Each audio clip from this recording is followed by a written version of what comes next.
Among Us! What are we among? What are we among? Whoa, Jaden. Whoa. Whoa, you come in here and you go, like, what? Whoa. How's it going? How's it going, JJ? Wow.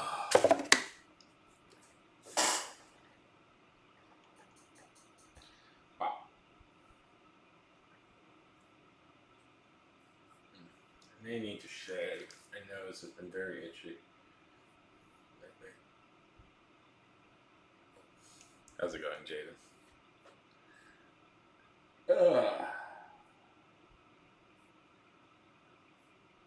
You are up late.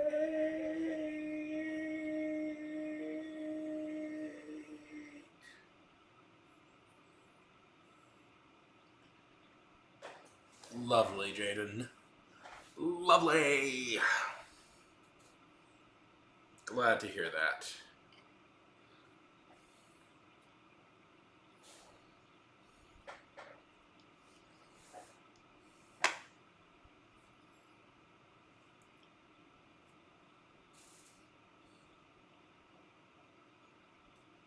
Tell me about it. So, what has happened? Tell me. Tell me how the story is progressing. I want to hear. One second. I think I have to readjust something. One second.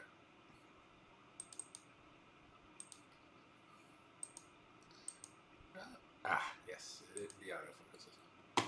For anybody out there who dreams of following the Sean path to success, note that you have to turn the autofocus off when you're doing an art stream, because otherwise it gets very, very annoying. I have a friend, lovely person, care about them deeply. They also do art streams with the same way I'm doing them.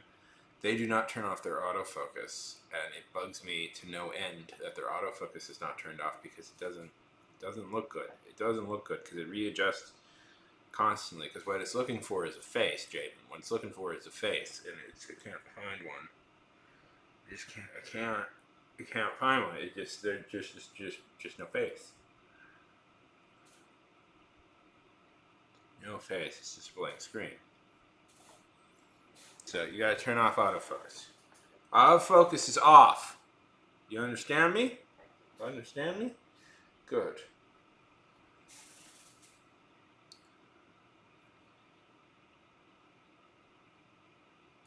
What? What? What? How? Hugo, what?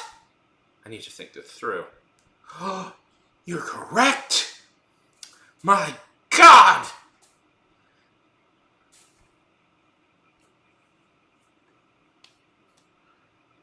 My God. Okay. Okay.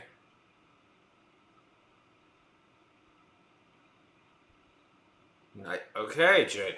I'm liking that. Is there like a flaw in Achilles? A subtle flaw that nobody knows about, that uh, maybe there's gonna be an exploit? I don't know.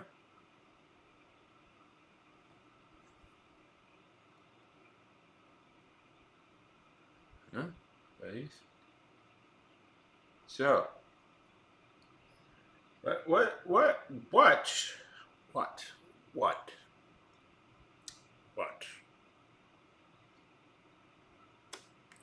What are we all doing tonight? What is the,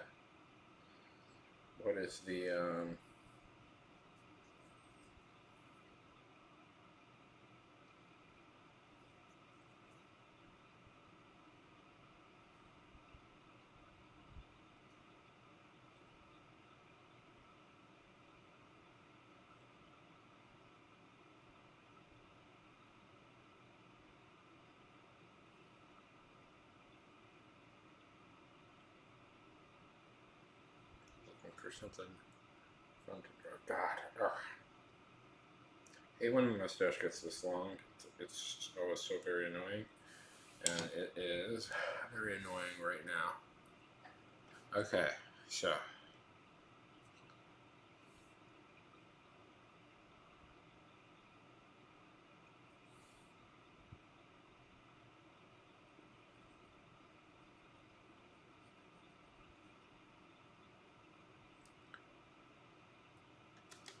Okay.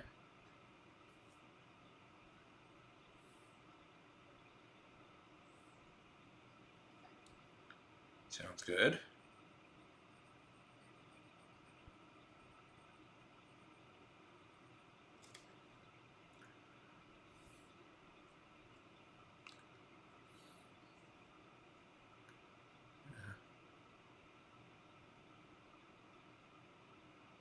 Lovely.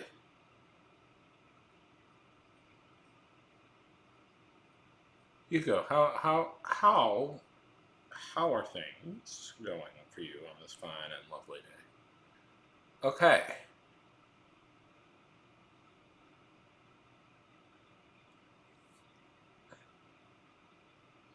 Sounds interesting.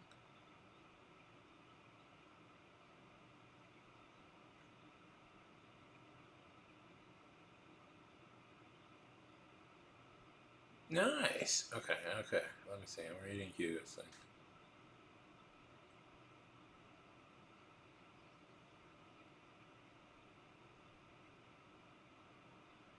That's. I like that. I like that, Hugo. That sounds like a fun idea.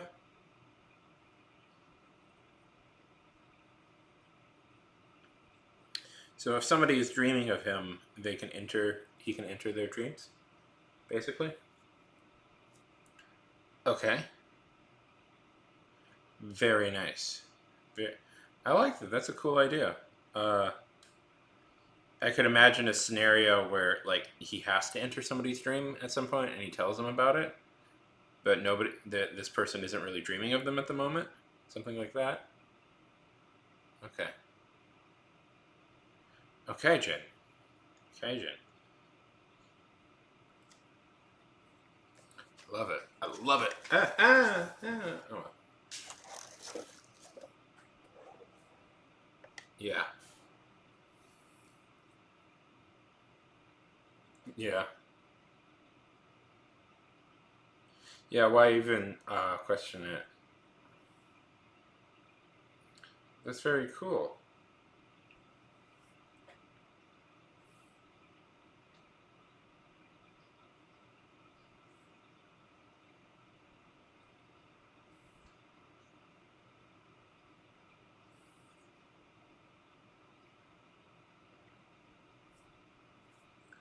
Uh, so, Hugo. Uh, okay. I did a lot of things today. And we'll see how this all works out for me. But I made a lot of bold decisions today. But last night I watched a little show called Murderbot. Hugo, have you seen this show? Who's seen the show? Surprisingly less murdering than you'd think. More of the fella's name than the. It's more of a name. I'm reading the first one now. The show is really good. I really like the books. I'm reading the first. I like the show enough that I'm reading the books. I'm reading the first book. He's pretty fun, Murderbot. In that he doesn't want to do anything but watch TV. I can sympathize. I've been there.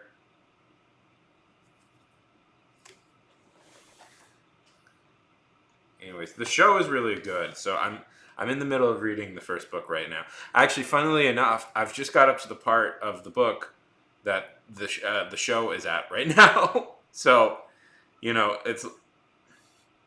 is. Yeah. which I find kind of funny that I'm literally at the same part in the show as I am in the book. It is funny because reading it, I'm like, it is weird that they made it a TV show because this actually feels a lot more like it should have been a movie. But the show is really good, so who am I to complain, really?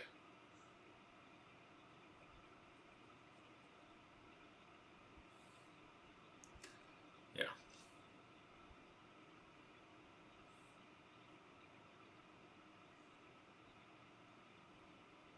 yeah, it's so funny. I love it. I love it so much.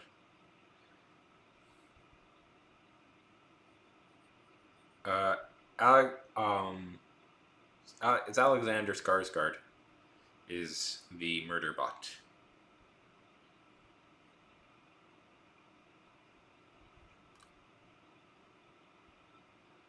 I mean, it could be. It could very well be amazing. Who knows? I mean, it's pretty much just the exact same script but done in live action. You know, it's weird. It's weird when you think about it. Okay, so here it's like we gotta. Yeah. Well, I have a reference, but yeah, I'm just drawing. See here, damn, damn, oh, damn. Hello. I just draw.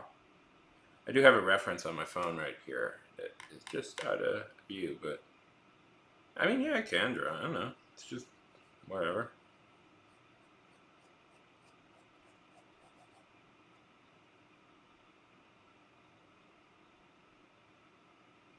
Yeah. Well, what are you talking about? Finally, it's made real, Jaden. I was thinking, it is funny when you think of like animation, what even counts as animation these days. Because I was thinking of this when you really think about it. Okay, so um, okay, like something like okay, let's use the example we always use, the Avengers.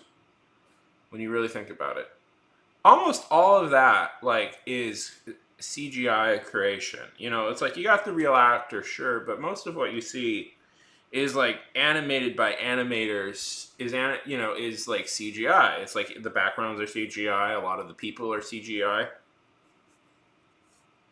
A lot of the people are CGI. It's pretty much even like like the faces that you see, like no speaking out of school, but they are doing like subtle um, like manipulations of the face to make them look a little bit younger, make them look a little bit better looking, and it's like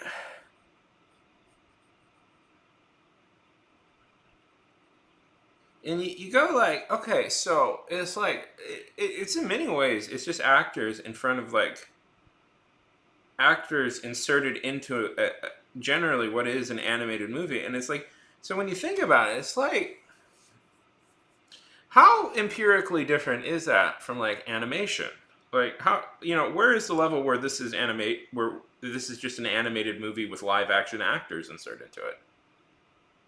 I mean, they have. Well, Hugo, they have. It's just it flops really bad. It's just it flops really bad. It's do you not the what is it? Final Span Final Fantasy Spirits Within. It's Do you guys remember that movie? Probably not. Jaden won't, but I don't know. Nobody does. It was the official Final Fantasy movie that they made that was meant to, break into, Square wanted.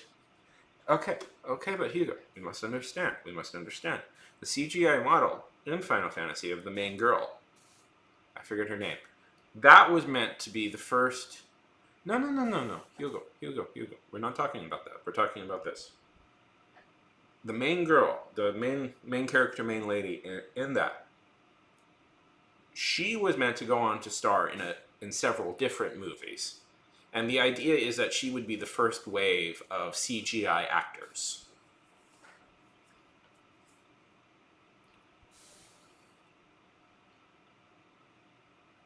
She was going to be. She was going to. They were going to have her. Yes. Yes, that was the plan. She was going to be the first in a wave of CGI actors that existed.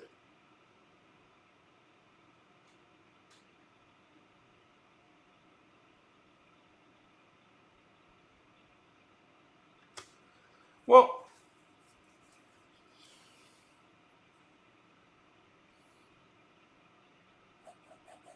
but Snyder's stuff isn't realistic. It's Snyder stuff is arch, is hyper arch. You know, just because it has a dark tone doesn't mean it's realistic. Snyder's stuff is hyper arch and melodramatic.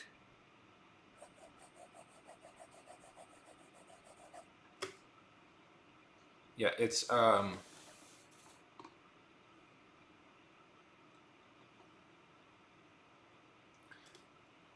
mean, Hugo, that's what they want to do that.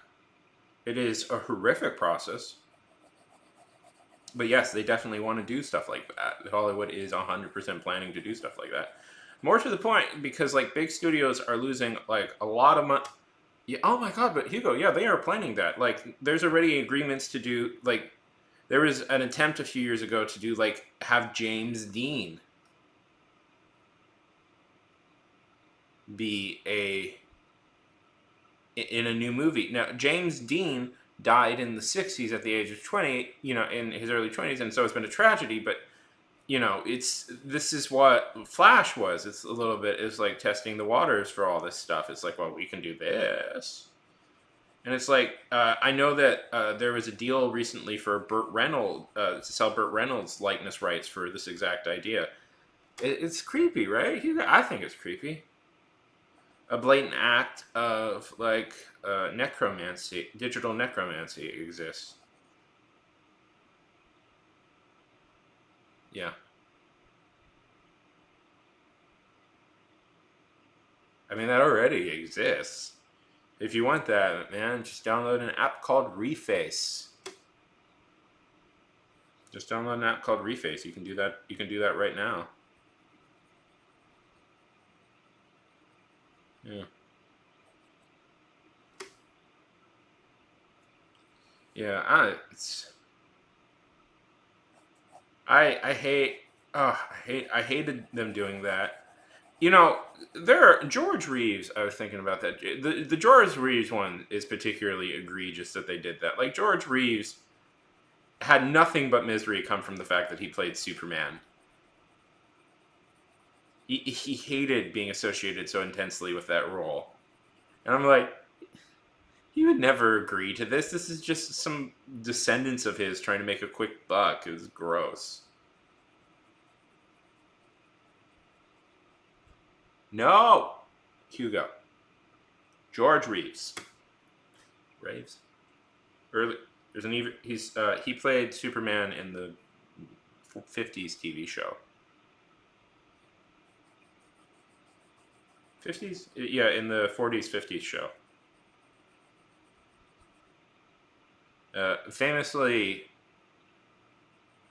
Famously died under mysterious circumstances.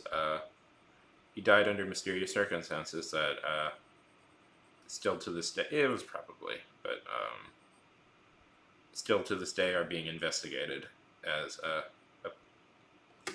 probably, but probably took his own life. But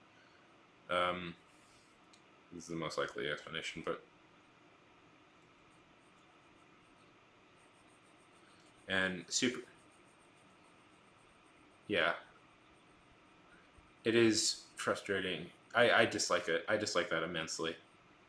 I mean, I don't know what I'm gonna do. I don't know what you're gonna do when like people like actors start giving their consent for that. But I'm just like, this will why they're doing it. There are many reasons why they want to do it, studios, and one of the main reasons is so that they don't have to pay actors residuals anymore because they are losing a lot of money having to pay actors residuals. It's all about money. If this AI crap works, oh god, I'm talking about fucking AI. Oh whatever, I don't give a shit. People will yell at me. I don't care.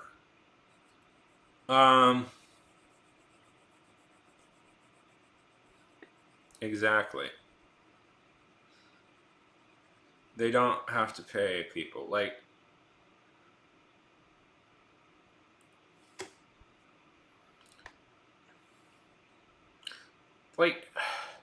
not to be totally like fatalistic. Exactly. Exactly. It means, but like, what's good?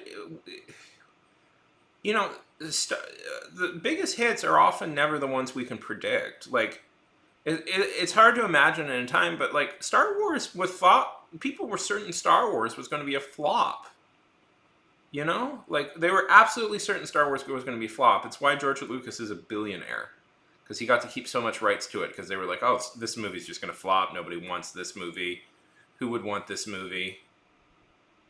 Yeah, exactly. We need like new artists with new ideas into producing stuff outside of algorithms because you know what, that will end up producing bigger, that produces hits and new stuff comes through. It's so gross. Anyways, like fuck AI. Sorry, I didn't mean to curse, but screw AI and it's fucking garbage people.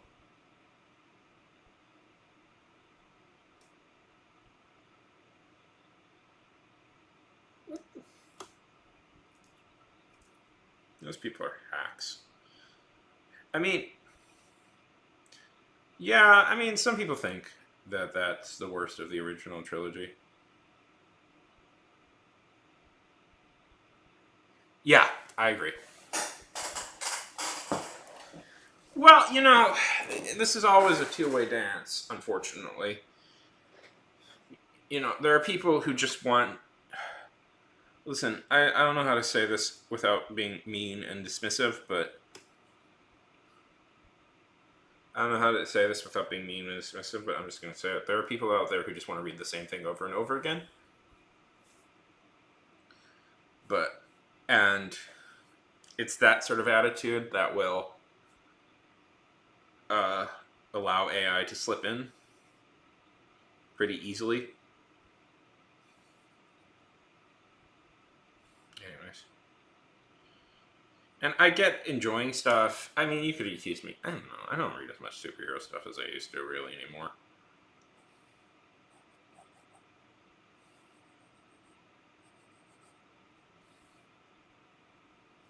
I was very into superheroes for a very long time, but honestly, I'm not. I haven't read much of it as of late. Oh, what? Oh.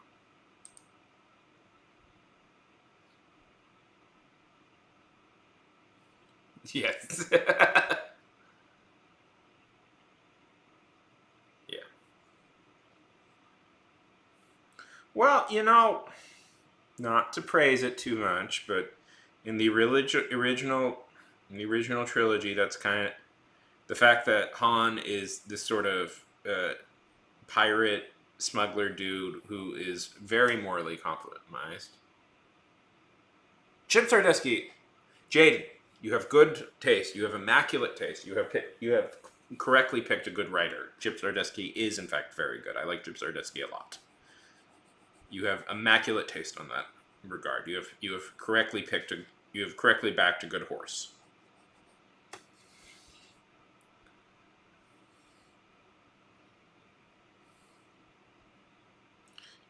Pretty much all his stuff is awesome. Have you read his Spider-Man run yet?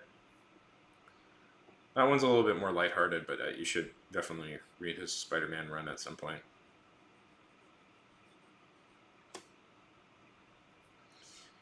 Zardesky is a guy that frustrates me in some ways. Okay, so here's why Zardesky frustrates me. Because Zardesky would be the perfect guy to be the ongoing Spider-Man writer. There are guys who are obviously like there are guys who are like, oh, this he would make sense as the Spider-Man guy, and Zardesky would be the perfect guy to be the ongoing Spider-Man dude. Like if I would not object if they gave Zardesky like 100 issues of Spider-Man and just let him write. I think he would be the perfect guy to get on that as a run. But also, because Zardesky is too good at writing, he's 100% a guy who's never going to do that, which is always frustrating. There's this sort of thing in comics now where the best writers do not want to be on ongoing series and will save all their best ideas for themselves, for their own independent series, which is fine. I am very supportive of that, but it is frustrating because it's like, aw, man, like, Zardesky has this book. I forget what it's called. But it's about the criminals of New York City, the mobsters of New York City banding together and forming kind of their own like UN sort of thing. Yeah, and I'm like, it's like I know he probably doesn't want to hear this, but I'm gonna say it anyways, Chip. That would make a great Spider-Man plotline. Just think about it. The criminals of New York City decide, instead of fighting with each other, that they should form like a united alliance of crime, and slowly but surely, like they start dominating. They start dominating all of New York because of that. That'd be a great Spider-Man plotline, but they're not doing that. I'm going to shave my mustache. 1 second. 1 second. I'm going to be right back.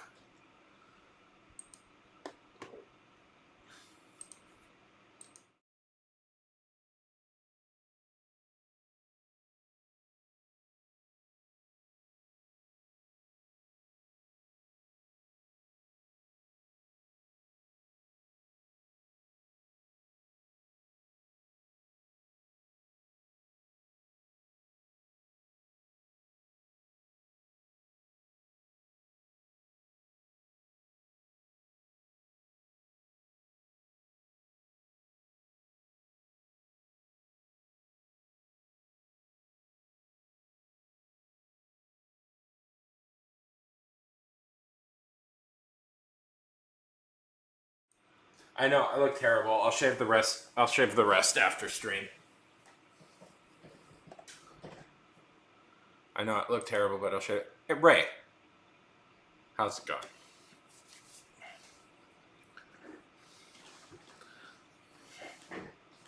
I know, I look terrible. I look like Abraham Lincoln. I'll shave the rest after.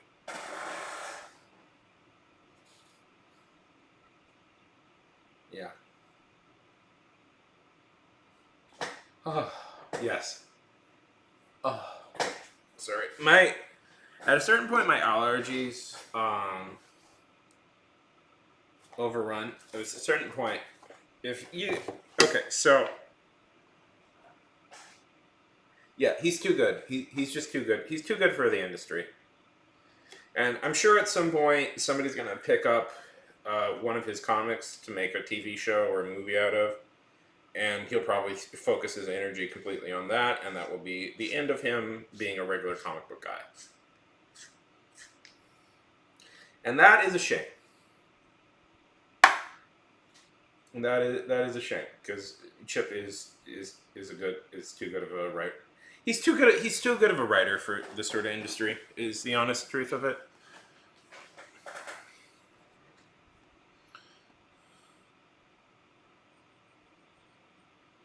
I mean, his Daredevil run got adapted. Well, no, yeah, but I'm sure one of his indie comics will get adapted at some point. I really have you got a chance to read Public Domain yet? That's a really charming comic. It's more of a low key like it's a low key indie like family drama, but the main creator is basic. It's basically what would happen if like somebody like Jack Kirby got the rights back to his character. Yeah, yeah. Oh yes, it's a really cute little comic book, and it's just about trying to start an indie comic company basically, which is funny, but yeah, it's basically the trials and tribulations of trying to start an indie comic. Anyways, which is good. It's a good little. It's a good comic. I think that could be pretty easily adapted into like a TV show. I think. And once that happens, I think that's pretty much it. And Chip will probably no. I don't know if it. Yeah. Well, it's all about how terrible the comic book industry. It's all about how terrible the comic book industry and how it totally destroyed artists' reputation. Stole from the people who actually created the stories, and and reproduced them endlessly. Yeah, you do wonder if Chip has like issues maybe with the yeah. Anyways,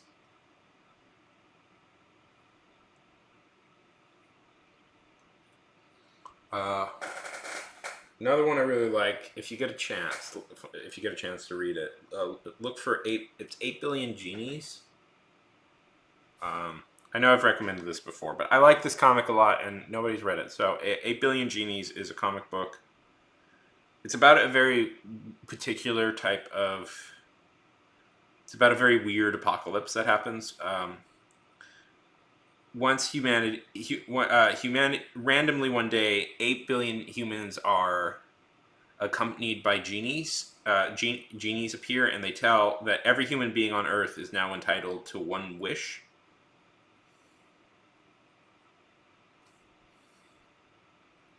No matter what it is. And this is the event that destroys the. This is the event that causes the apocalypse.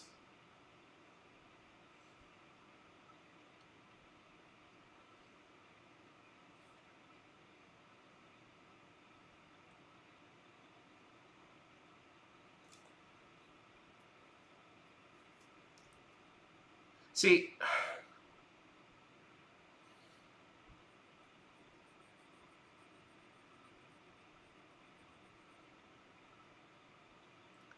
it's a real yeah, it's a really beautiful. Well, I mean, if you read about like Marvel famously screwed over a lot of its DC, both DC and Marvel famously screwed over a lot of the people who actually created the characters everybody likes. Like,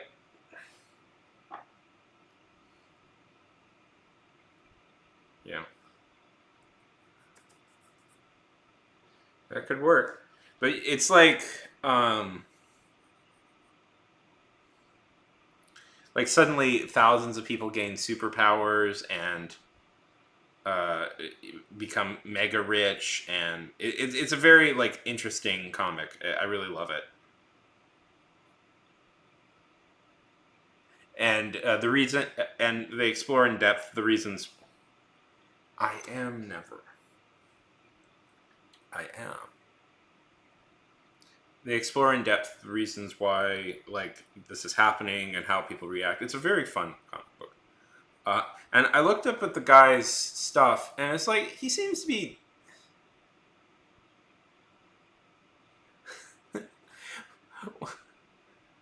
I am never.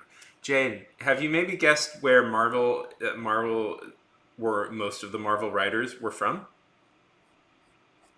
Can you guess? Do you have a theory of where most of the Marvel writers were originally from? Can you guess where they were from? I don't know if you can guess this.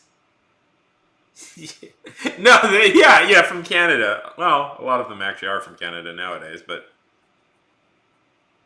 well, a lot of them did serve in World War II. Jack Kirby famously served in World War II. He actually had one of the more dangerous jobs you could have in World War II. He was a scout. Jack Kirby. I love Jack Kirby. By the way, he's like Jack Kirby is a hero, is an American hero, and we should appreciate him for all the things he's done for America. Uh, yeah. Well, Jack Kirby served in World War II, and he was because when they found out he could draw, he had to become a scout, and that meant he could draw where everything was real quickly in like enemy lines. So that meant he was often alone in enemy in enemy territory, drawing everything. Whereas Stan Lee worked as a playwright. I love Stan Lee. But it is funny to see the difference in history between the two. Yeah.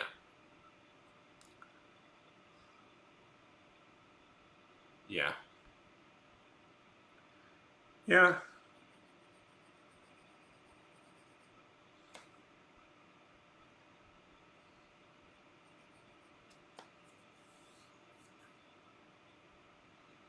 Never. Never.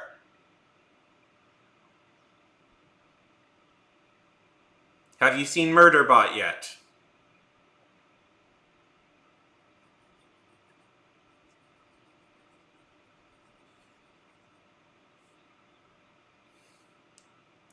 Have you seen the Murderbot yet? I hate this look for you. It's a good show. You have to see it. You have to see it.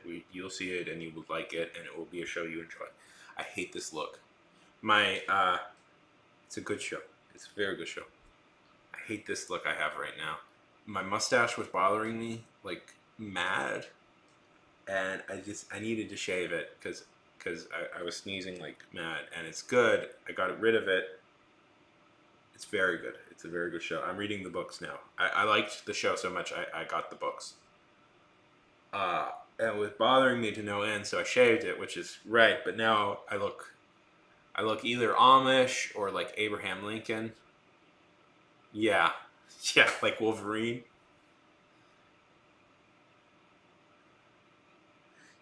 Yeah, yeah. You accidentally murder a bunch of humans one time, and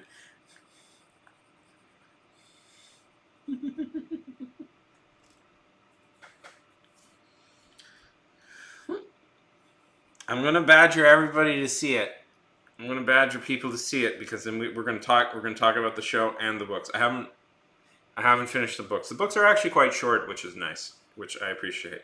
I appreciate because I had a similar thought that they should make. I should make. There should be shorter books, just a shorter series of books, just in general, because people could read them quite fast. And I'm glad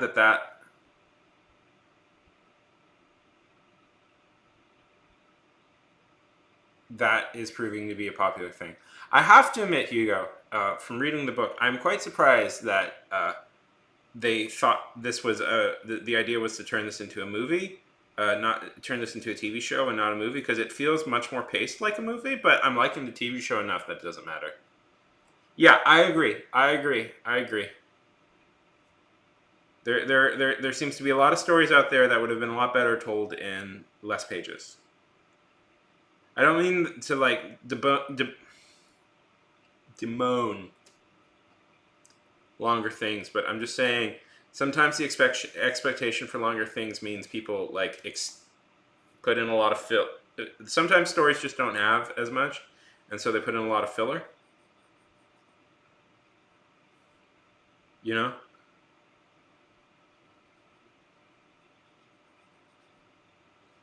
my thing is like 40 pages. The thing I'm working on is about 40 pages, give or take, and it'll probably be around 60 to 70 once I'm done.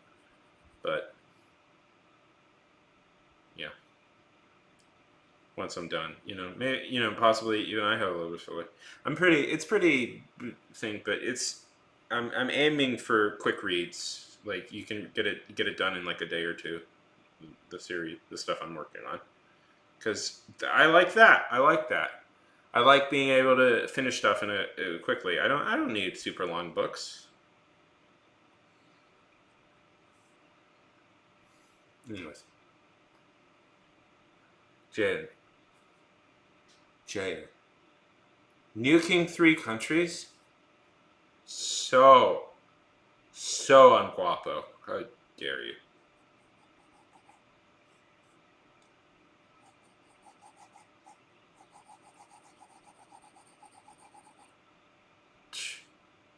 How does that even work, Jaden?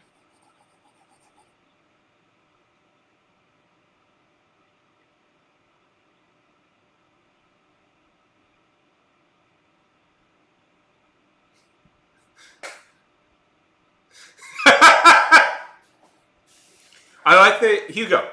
I like that you have your morals. It's important. You can't destroy one country. Specifically, you can destroy any country. Okay, I mean, yes, you have to. I would be upset if you didn't. I would be hurt, in fact, if you didn't. Yeah. In fact, I would be so hurt if you didn't.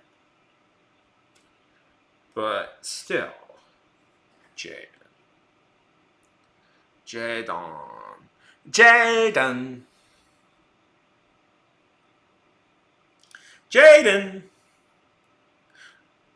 Sean.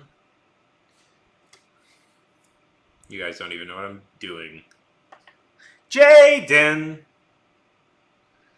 There was this game called... What was it called? There was this game. It was made by a French studio, and game using big air quotes.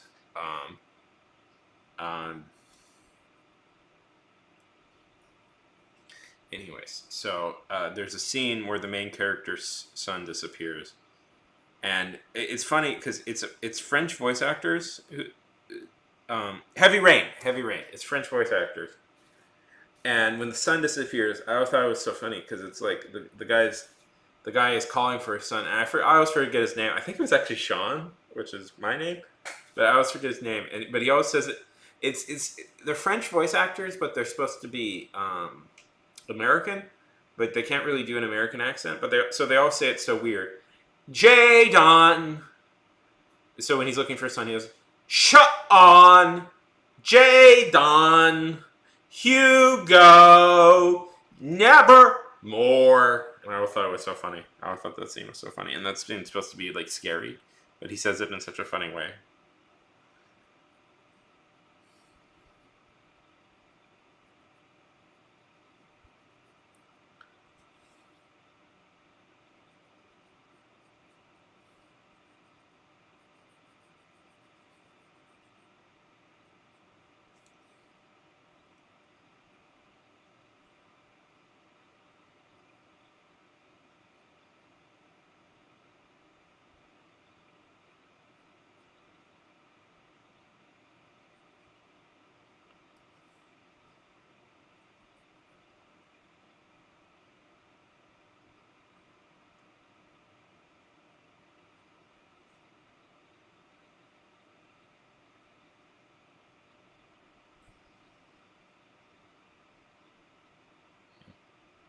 Do you not type it up beforehand?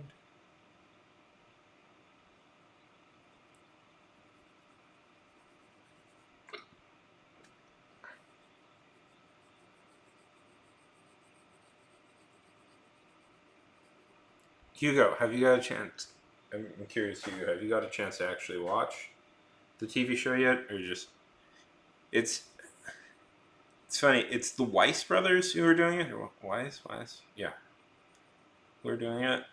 I always consider. I don't know. I think I'm doing a review of it, and it's like the Weiss brothers are always such a weird duo in Hollywood because it's like, oh, how dare you? Just stop hanging out with friends and family, Hugo, and watch television. What are you doing? That's a joke. I'm joking. Anyways, it's the Weiss brothers. I know I'm saying it wrong. Anyways, but Weiss, they're such a weird. They're weird because it's like they've done some really decent. They've done some decent stuff before. Like About a Boy. I was thinking, but they've also done like haven't they like they've done American. They wrote the American Pie.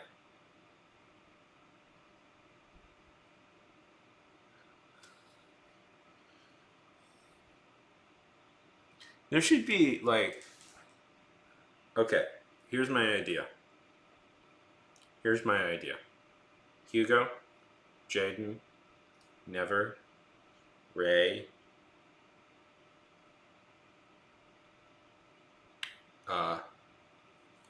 collection of Nobel Prize winning scientists who I know watch this and lurk. Here's my idea. Here's what you do. Here's what you do. We should invent like a pair of glasses, like AR glasses. And what it does is it finds the TV and it changes to a show you can put it on for your kids, and it's some kid stuff. But when you put on your AR glasses, you can watch like shows you're into, and it looks like you're watching the show, but it's like the kids don't see it; they just see you with glasses on, and it has like little earphones that aren't too loud, but they're in the glasses, and the kid can't hear it, but you can hear it, and it plays the show and blocks out the other show's sound. I think this is I think we can do this. So it's like they're watching, I don't know, Yo Gabba Gabba, and you're watching Murderbot. Yeah.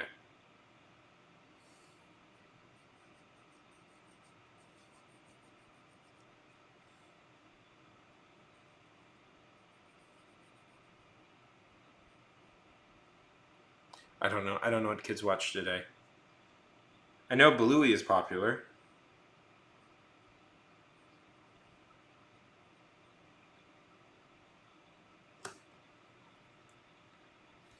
Yeah. What are kids? What's the show kids are watching? Jaden, you're a child. What are things kids are watching these days? I mean, you're gonna be high school, but Bluey is great. When I was in the hospital for health reasons, um, I've told this story before. I ended up just watching a lot of Bluey because it was always on, and Bluey is lovely. That is a lovely show. I watched it a lot, and I was like, oh, this show is adorable. This is a great show. It is a very cute show about dogs and their parents and their dog parents and their kids are dogs. Everybody's a dog.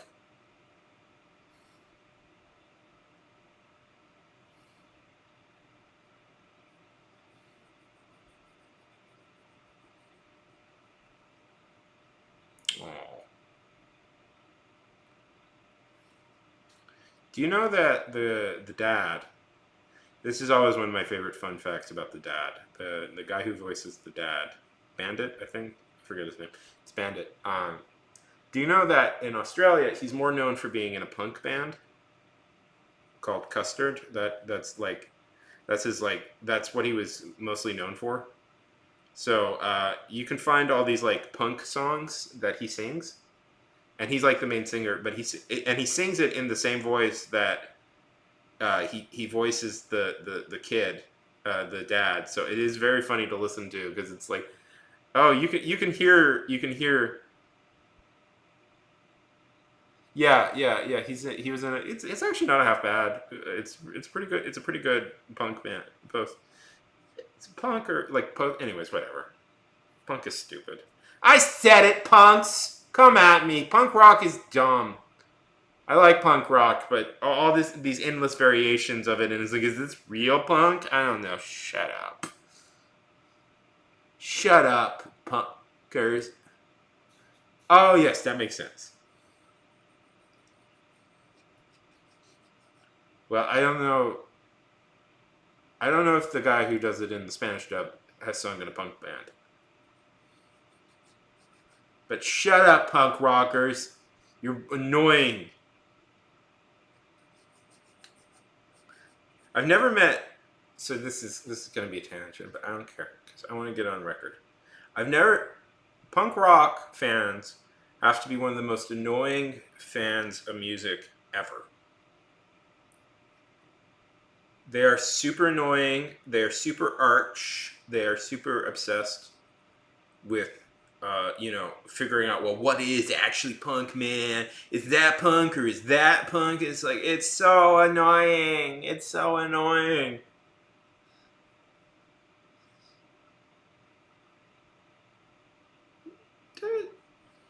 What is that? What is that question? And you know what? Metal fans, you're not that different. I've met some chill metal fans, but I've also met some very annoying metal fans. Yeah, exactly. These are people who are like, man, Gigi Allen is such a coward. He didn't die on stage. Go. Losers. Yeah. Yeah, it's. What was that question, Jaden? Come on. What was that question?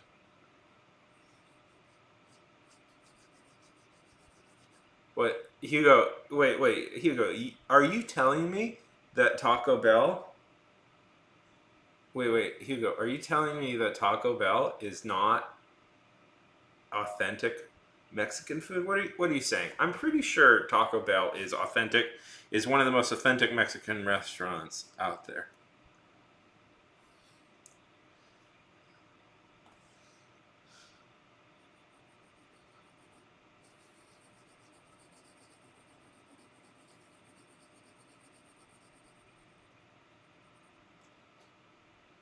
How was it? Oh, that sounds delicious, man. I could go for.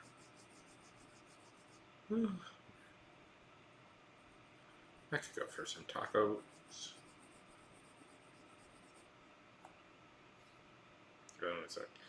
But yeah, yeah. Punk fans are annoying. Yeah, you live in pot. Of course we can. Of course we can. I mean, I never like. Ooh, what is this? Server not found. Oh, Hugo, you terrible tease. You terrible tease.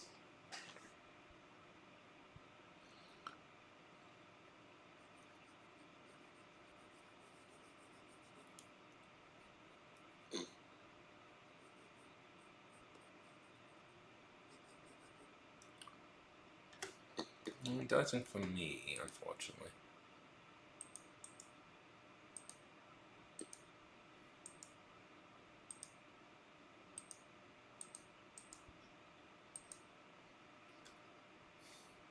Search. No, not working.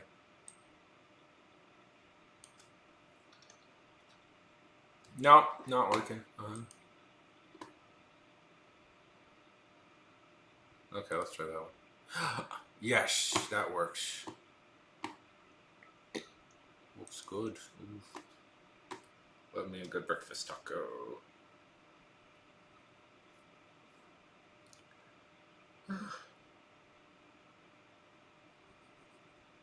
Anyways, what was I saying?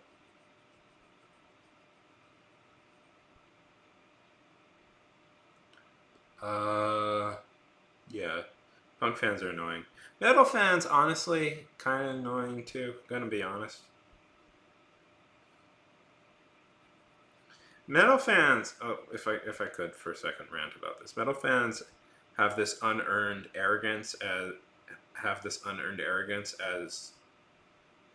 unearned arrogance in the strangely like cognizant belief that their music is the most inherently superior music to any other forms of music, and that anybody who is not a metal fan just doesn't get it to the level. I'm like, I get it, man. See, I've had this argument with metal fans before of like saying I like metal, but it's not the type of music I want to listen to all the time. And for some reason, this is an inexplicable thought to metal fans. It is a thought that metal fans cannot comprehend. That maybe, just maybe, you don't want to listen to metal all of flipping time. That maybe there's other genres you also would like to listen to, and they're like, well, you just don't get it. And it's like, I get it. I get it. I get it. I like, the music I like from the genre I like, but it's just so, I don't know. I'm going to be honest. I'll throw this out there. Well, I'm going for Blood right now. I find a lot of metal music. That's kind of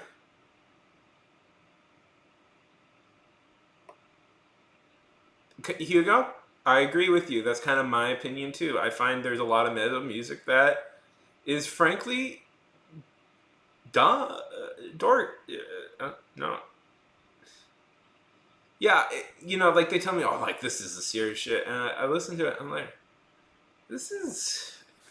I mean, to borrow a term, this is corny as hell. Like, what am I listening to? This is corny as hell. It's like, is this supposed to be like extreme? This is corny.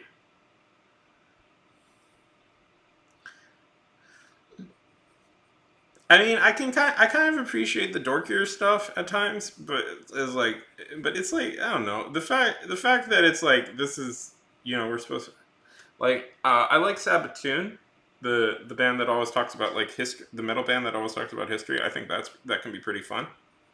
It's like some of this crap is, man, I don't know. Yeah, yeah. It's like well, the thing is, like, I wouldn't mind it if like metal fans would acknowledge that they're giant nerds. They're giant nerds listening to maybe some of the nerdiest music on the face of the earth, because it is. It's like, man, there's like pirate metal, a metal about being pirates. There's metal about being fantasy dwarves. I'm like, yeah, it's fun, but it's like, I don't know. I don't necessarily take it that seriously. And it's like, nah, man, this is serious stuff. This is a serious. I'm like, uh, yeah, I'd rather them like be honest about.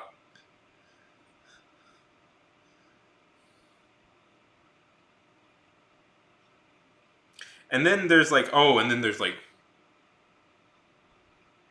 yeah, yeah. She's written a bunch.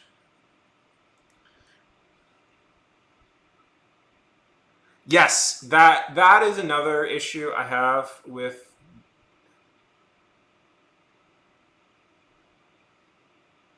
Is she? Yes. That is another issue I have, is that metal fans. Well, okay, so metal fans have this quite unearned arrogance and about metal music, and they seem to not want to confront that there are.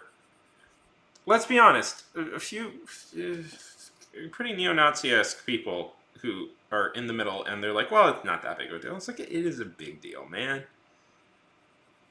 I will say this about punks. Punks fought that crap quite a lot. Tried to fight off that crap quite a lot, whereas like metal fans were hesitant to. And like there's guys who are like real important, and they're like neo Nazis, and I'm like, screw that shit. It's like,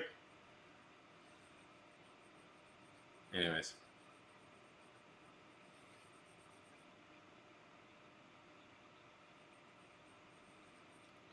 And this is not like, oh, they. This is not like, oh, well, they voted for Ron Paul. This is like, these are guys like legit arguing like, well, Hitler wasn't so bad actually. And it's like, so it's like, this is not, well, you know, just far too many conservatives. Anyway, so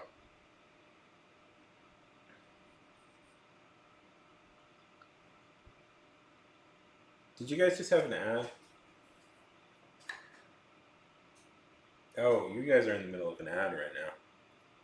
Okay, that's why nobody's responding to my pithiness. Welcome back. Well, that looks cool. Oh, that's cool. Like official, like, oh, sweet, yeah, yeah, yes.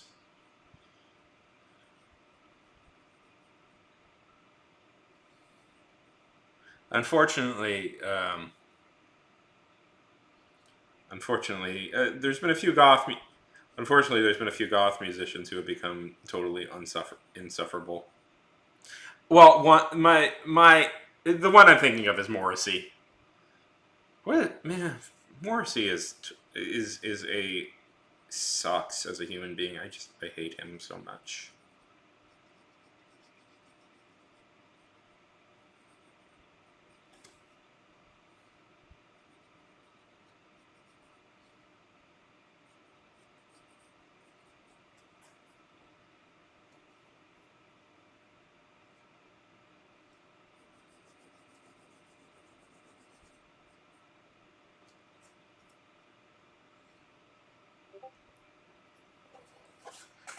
Morrissey.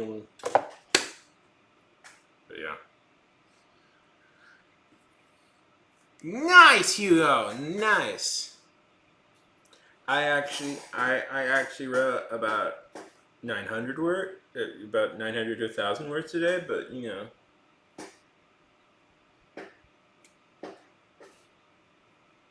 to quote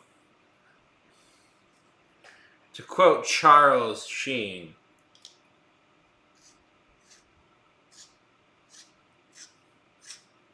Go, Hugo. Go. Run to bed. Good talking. Good talking to you, buddy. I could talk. Here's the point. Here's. Oh my god.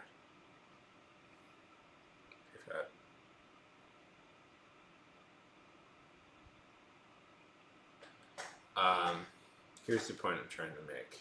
Murderbot is awesome. I didn't know. Are they? So they're like official novels. That's awesome. Star Wars, Stargate. If you want to hire me to write books, I will write books. I will write such good books for you. You have no idea. I love Stargate. Nice, Hugo. And I love Stargate so much. I feel like we haven't had a new Stargate in a long time, and it's like laters.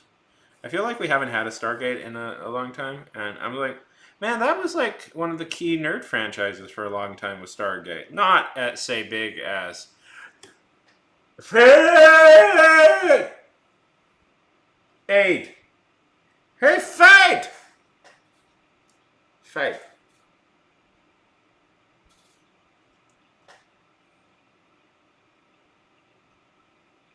No, Fade. That's one. You don't have to join if you don't want to. Two, you don't want to, and I will never. And you should never feel pressured to. And two, that is awesome. That is awesome. I'm gonna give you. I'm gonna fist bump thing here, and it should be implied that that's what I think. That's what it's implied. That is my opinion. That is good. It's good that you did that. I'm proud of you there for doing that. That's some good work, Fade. It is very cool. I'm very proud of you. I did like your music. Fade. If you aren't on the Discord, which you all should be, why aren't you on the Discord? If you aren't on the Discord, you should know that Fade here.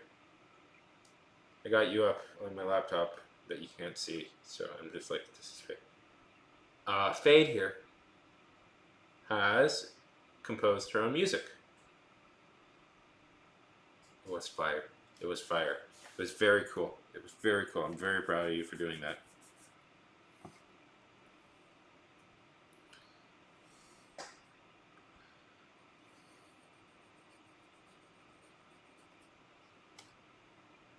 I'm very proud. Okay, Twitch. Very proud. Man. I'm sorry about how terrible I look right now. My mustache was itching me like mad. Like dirt and stuff builds up in your mustache if you have a mustache. And it builds up, and eventually it causes so much irritation you just gotta shave it off. But I didn't feel like shaving off the rest of my beard, even though I should 100%. Yeah. No, this fake. I'm gonna take it. This is probably one of the worst looks you can have as a person. I look like I just escaped from Amish country.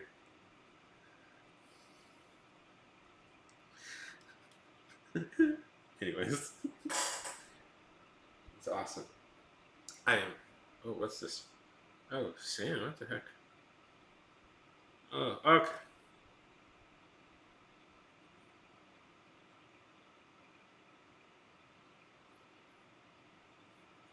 My friend Sam, he sends in the text group these daily affirmations, and I think that's very good for him. Okay. But it is somewhat surprising because I'll be like, why is he texting me? And it's like, oh, right, it's the daily affirmations. And I'm always surprised when he texts me. Because usually most of my texts, most of my communication nowadays is through Discord, and most of my texts that I get are like from scammers. Anyway. Very proud of you, Faye, that you've caught this bug. You should pursue it with wile and abandon. Yeah. I Sam, he's a nice guy. He's a nice guy. I met him in Los Angeles in a writing class, and we've been buddies since.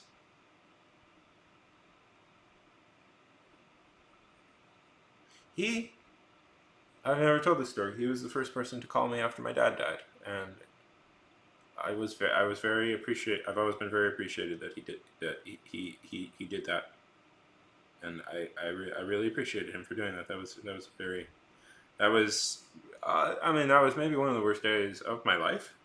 So I was very appreciative when he called me for that. Yeah, yeah. I've never said that to his face. I should say that to his face. That I was always so appreciative that he did that. Like, you got to be nice. Just tell people. I don't know. Just tell people. The thing I'm learning about is you should just tell people. You know that like they've affected you positively if they do, because and that you've had a good impression on their life. And it's like I should just say that. I'll say that. I'm gonna say that next time I see him face to face. I'll say that. I'm gonna say that. I've decided. Yes, sir. Anyways, I did some good writing today. I'm pretty proud of it. I got a fun thing I wrote tonight in my book. My book. I've got some new characters, some new locations. I think it's going well. We'll see. I have a tendency to go back and doubt myself later, and I'm trying to fight that because I'm like, but I think I've got something going. I've been really stuck on the book, but I think I've got some ideas going for how to do it properly. Anyway, sorry, I'm talking about myself.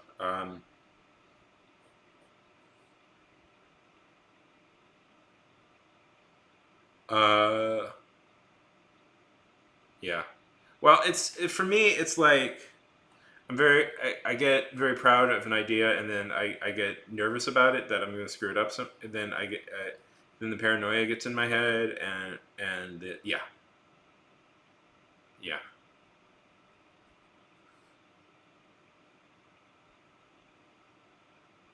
yeah. And the worst is, there's times where you're hyper confident in everything you're doing, and it's like, if only you could be that person all the time. It's like, how does your mind work? Why does your mind do that sometimes?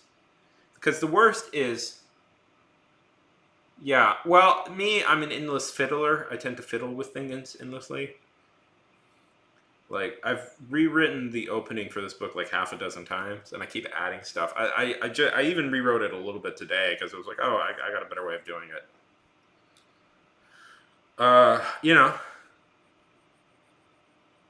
Anyways, I thought this was going to be an easy book to write. Fade, I'm going to be honest with you.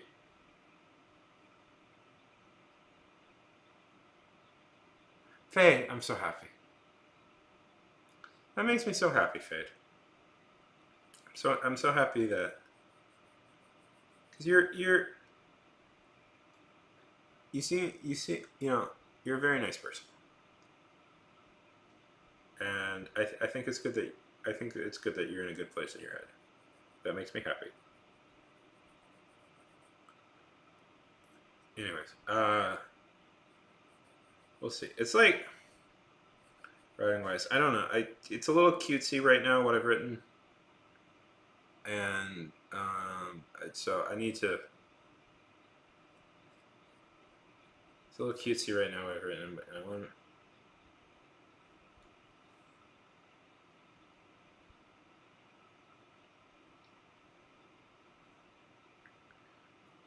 I want to.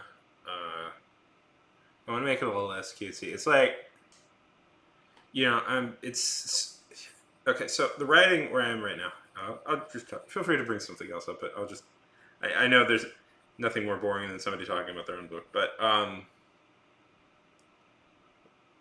where I am right now in the book, I've written a scene, and it feels too cutesy. It feels like it's like, oh, these are characters we've grown to love over years, and it's like, it's like it's like a found family, and I'm like, oh, Sean, you can't get away with this yet. Can't get away with this yet. You need these are people who've barely met each other. And I'm like, I gotta dial that back. It does. I hate when like TV shows and movies do that, where it's like these people have known each other like for 3 days, and they're already like, we're family.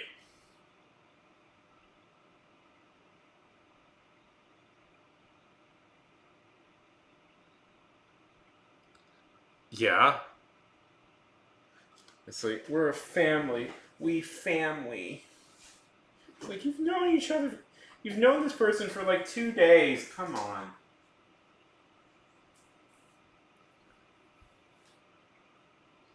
You can, like.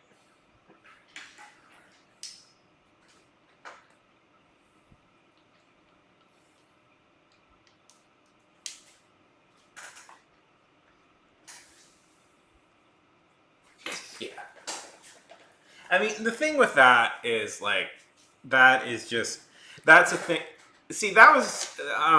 That's a thing that just. It's because of the way like relationships worked back then, that's considered that was considered reasonable, but it's totally absurd to us nowadays that they did that.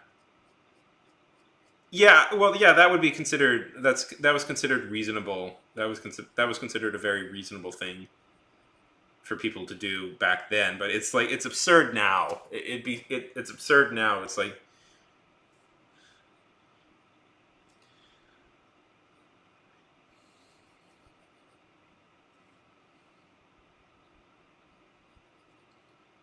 you're in love with each other. You've just met, you're in love with each other, get married. But yeah. Twas love. They really believed that stuff though. Faye back then, they really, yeah. It's I don't know.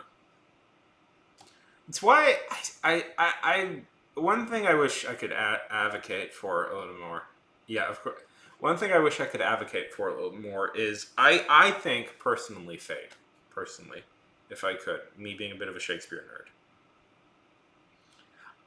if I could, I would swap out in schools Romeo and Juliet for As You Like It, as the play teenagers read. I think I think I think that would speak to teens just a little bit more, As You Like It, especially nowadays.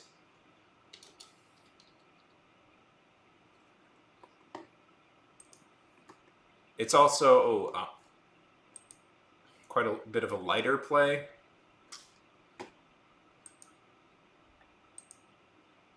Yeah. Yeah. Yeah.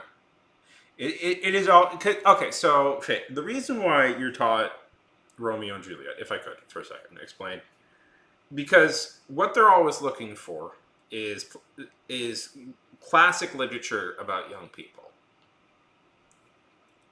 That's what they're always kind of looking for is classic literature about young people. That's why you learn like Romeo and Juliet, because it's like, oh, this is a classic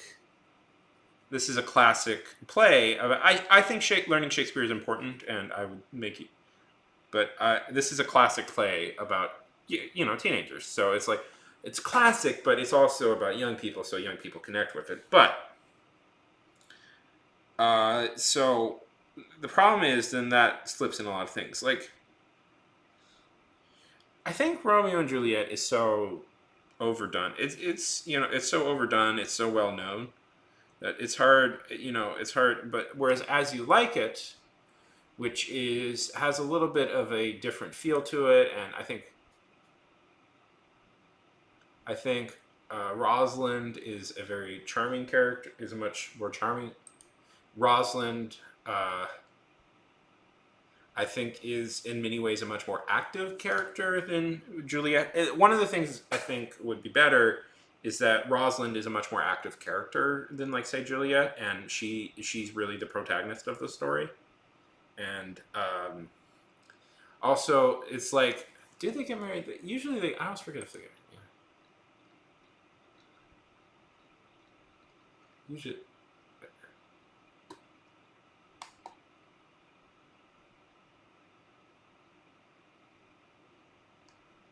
And they yeah.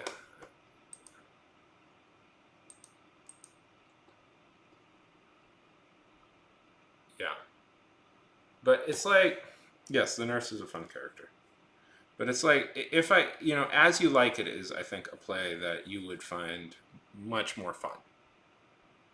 I think it's a play you would find much more fun than Romeo and Juliet. Partly because, like, the young people in As You Like It are the main characters. Yeah. Are the main characters where, I don't know, has your teacher talked about this, that Romeo and Juliet really aren't the main characters of the play Romeo and Juliet? It's about the reactions towards Romeo and Juliet is more of the story? Because Romeo and Juliet are more the catalyst than anything.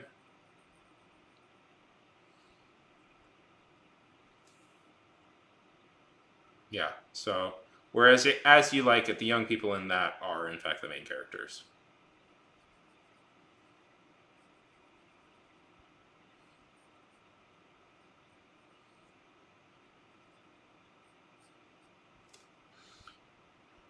Romeo and Juliet is a story about how two young people manage.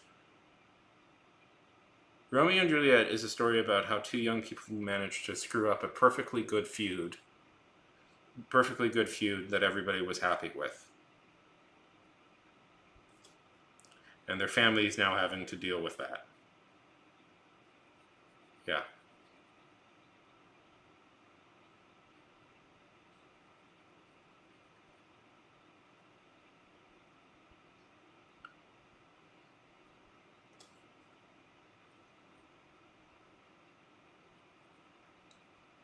Yes.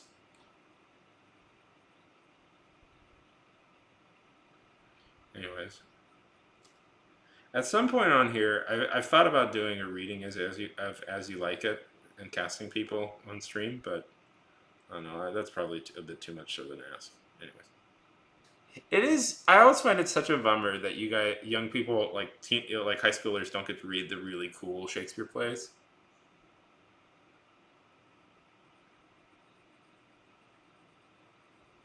But because we could also do. There's a lot of really fun ones. Like, what is? Do they talk about this? That what Shakespeare was actually known for was his a thing called the Henriade, which was a series of like eight, or I forget how many plays are actually in the Henriade.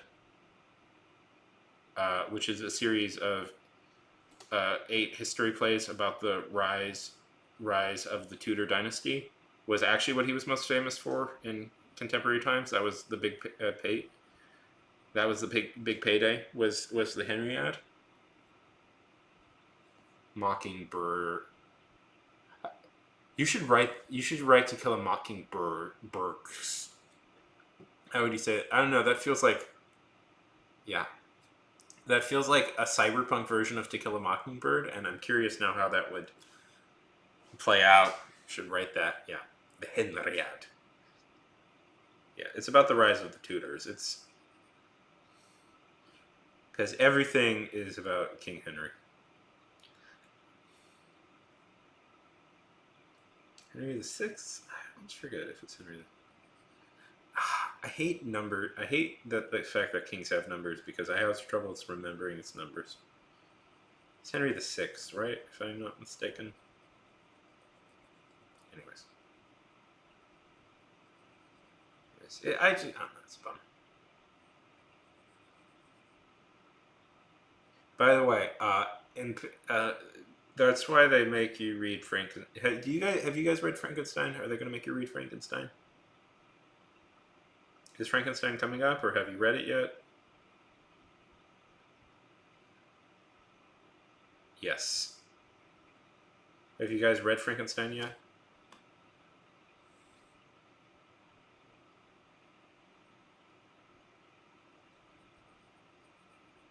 I was okay. So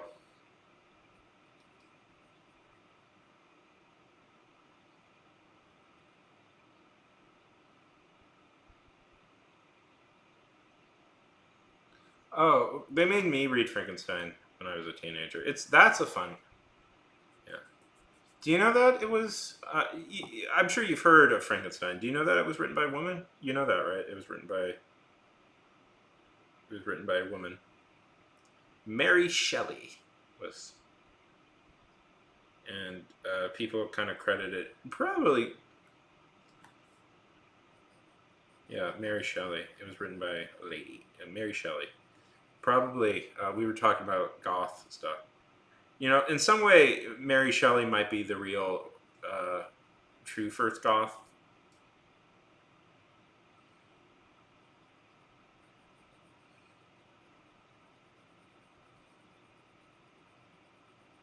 Anyways, it's yeah. In many ways, I was thinking about this. In many ways, Frankenstein really is a coming of age novel, but for a very different type of person. S.C. Hilton.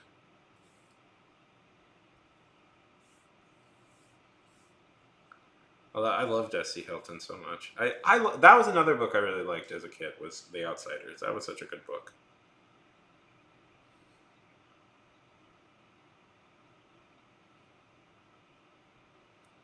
Uh, did they show you them with Coney Bull?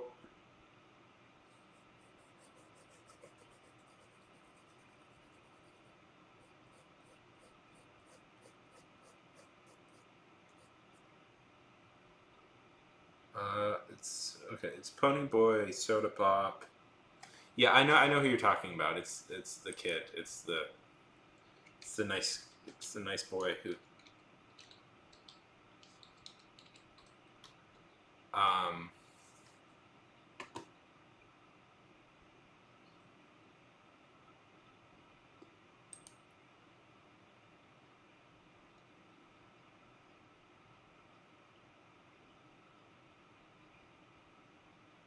Johnny.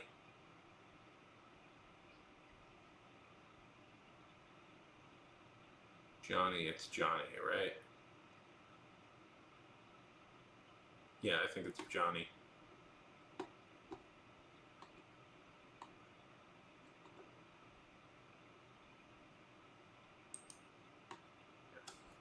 you know she was like 16 when she wrote that book, S.C. Hilton?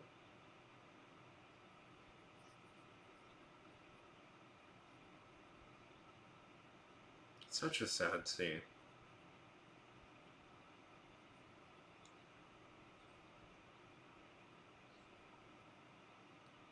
Do you know that she writes like fan fiction now? Like they found her. She admitted she's been writing fan fiction. She's been writing a lot of fan fiction lately. Like nowadays, she's written like fan fiction.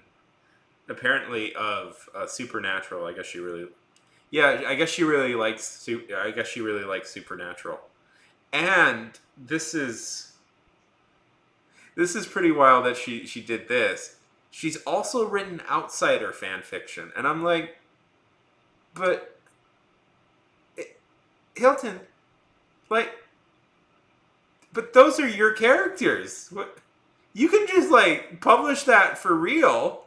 Yeah, I don't totally get it, but it's like SC, those are like your guys. Like, yeah, you can just write the sequel. It's like, what are you doing?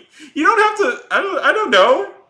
You could just like do that for real. What are you doing? There is a sequel. If you're curious, there is a sequel to The Outsider, sort of a sequel to The Outsiders. It's called Rumblefish. It's more of a spin-off, but Ponyboy is a character in it. It's about a different group of people, kids in the town. Yeah. Yeah. Yeah. It's about a different group, but Ponyboy is a character in that. Yeah. Have you seen the movie yet? Anyways, did they show you the movie? I just. Yeah, I always found that so funny. It's like, what is Leslie Hilton doing? Let me see if I can find the Susan. Susan. What is Susan doing?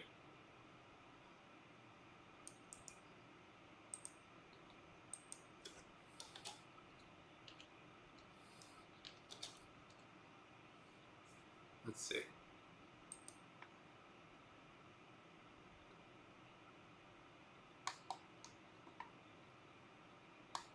Let's see.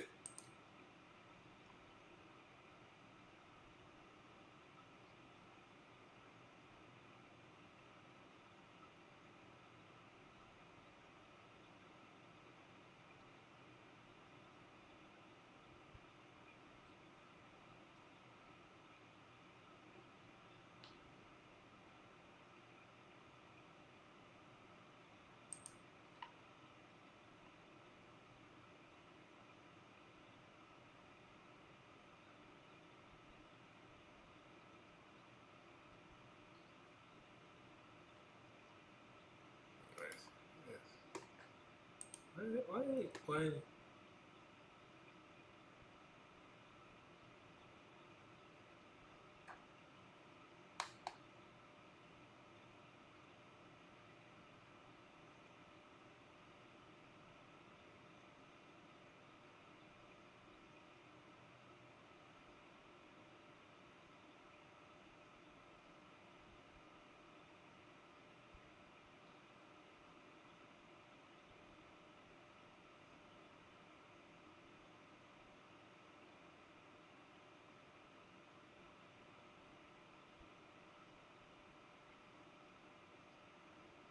Anyways. Tosh! Yeah. Sorry, I got distracted. Good to see you. Yeah.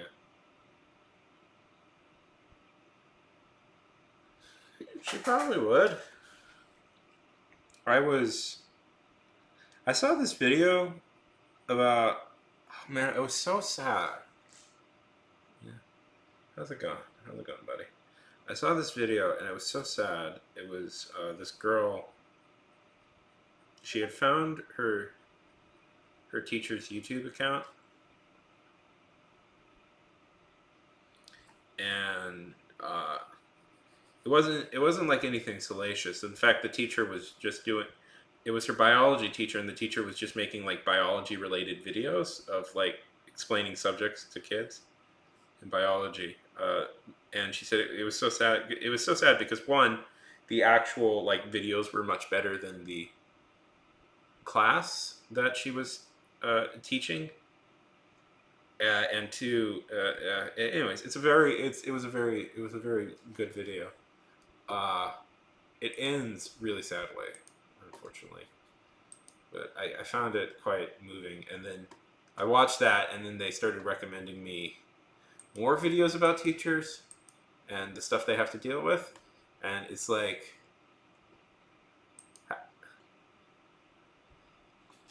No, she was like a legit just biology teacher, and I was like, "Oh man, this is a hard job, being a teacher." I, I've occasionally thought about like, I'd probably be an okay teacher. That's probably something I could do. But every time I go like, yeah, maybe I should start looking into that, because I was like, I think I could do this job. And it's like, I mean, I'm gonna be honest, yeah. And I looked into it, and then like you hear teachers talk, and it's like, no, maybe I don't do that. It seems like not a particularly fun job.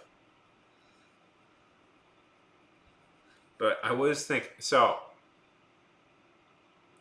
yeah, yeah, yeah. I thought, yeah, and I was like, um, what was I trying to say? Yeah, it doesn't seem like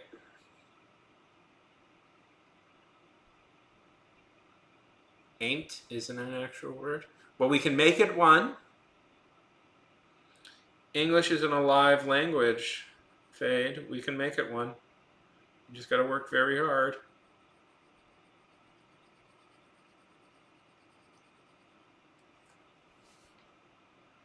What inspired you to watch Driving Miss Daisy out of all movies?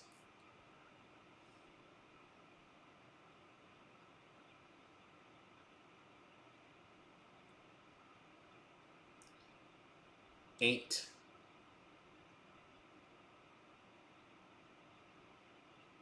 This is it.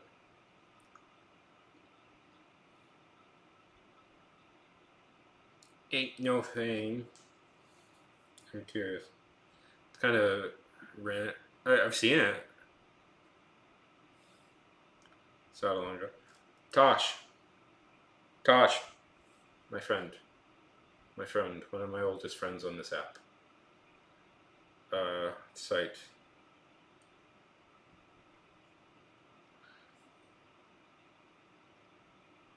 Have you seen Murderbot yet?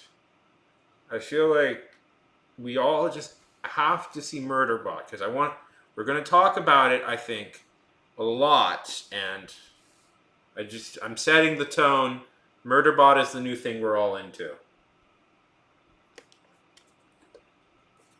Murderbot is the new thing we're into. Murderbot is the thing we're all going to talk about. That's the tone. That's going to be the show we're into for the next few months. Is Murderbot. I have the books. I'm in the middle of reading the first book, and I just think it's the tone is set. It's Murderbot has won, and I am declaring it the show. So I suggest you get on it. It's really good. Murderbot is in. Murderbot is hip.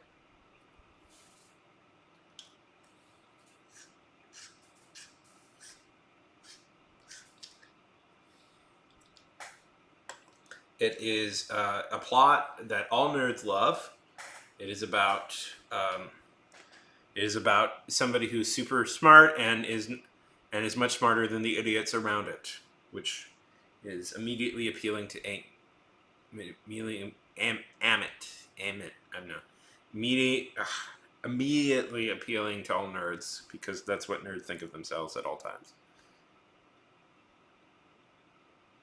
Surprisingly, not a lot of murdering. If it was a movie, I think it would be like PG-13, honestly.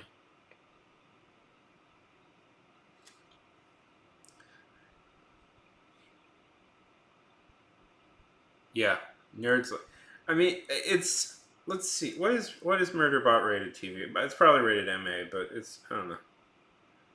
What is the TV rating for Murderbot? Murderbot doesn't actually murder people. Murderbot's the good guy.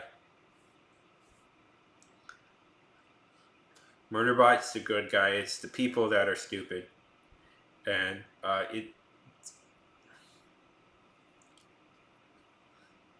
it's the people that are stupid, but Murderbot has to protect them anyways. Also, It's also not. It's. I mean, it's pretty. It's pretty. It's an obvious metaphor for I think people with autistic people. Murderbot's the hero. He's smarter and better and funnier than the other characters. And yeah, I always find it funny in like fantasy and TV shows. It's like, Fade, you, me, Tosh, um, pretty much everybody in the world, as far as we know, are human beings. But the second they introduce non-human characters into a story, most people are like, I don't care about the humans anymore. I want to learn about these guys.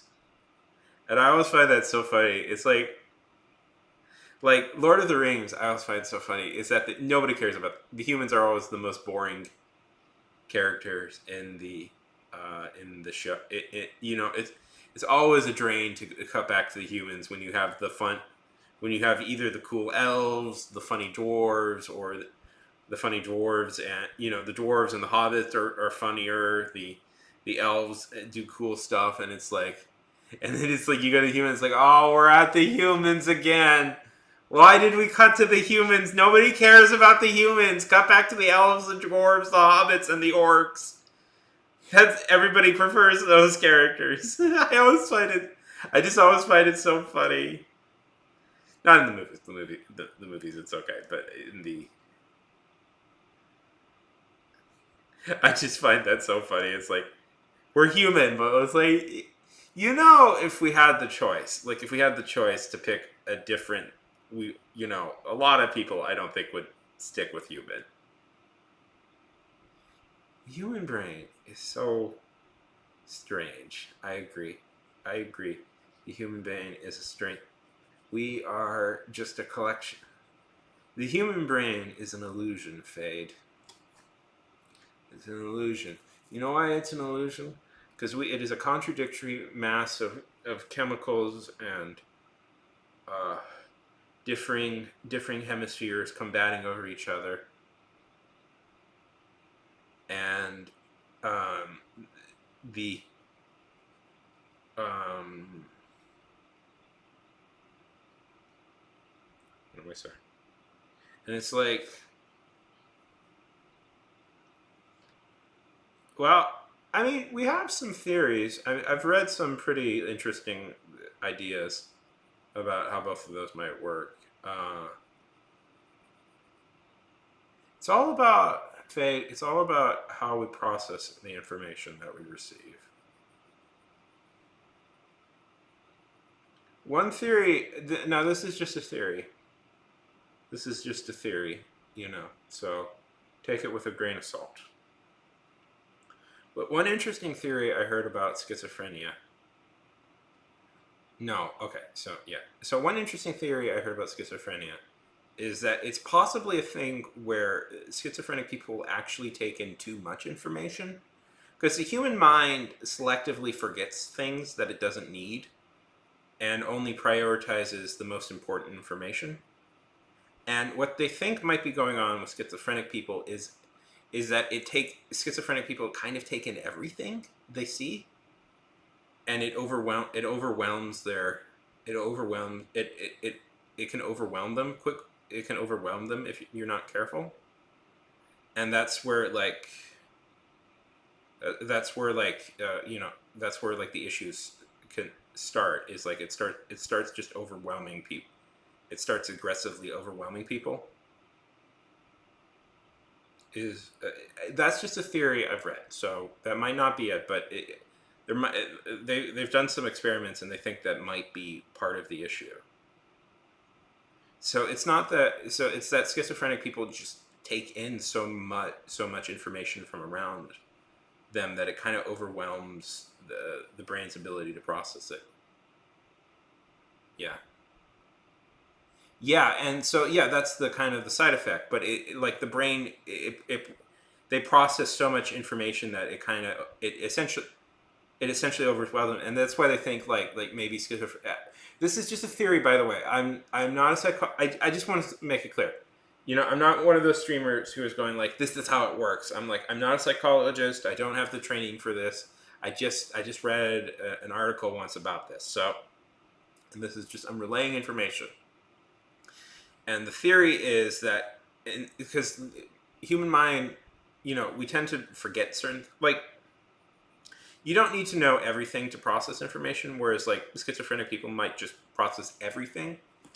So, and that might, it's just, it overwhelms what humans can do. So that's the theory I've heard. That's the theory I've heard. That's a theory I've heard for what maybe is going on.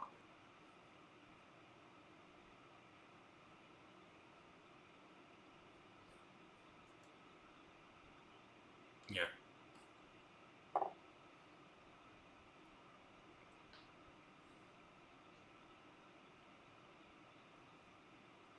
And I read a theory about the brain. Anyways, yeah. And there's other. Anyways, yeah. But again, I'm not a psychologist. I hate when like streamers like influencer. I'm not an influencer. Oh God, did I just say that out of my mouth? Ah, I just say it out of my mouth that I'm an influencer. Ew. Um.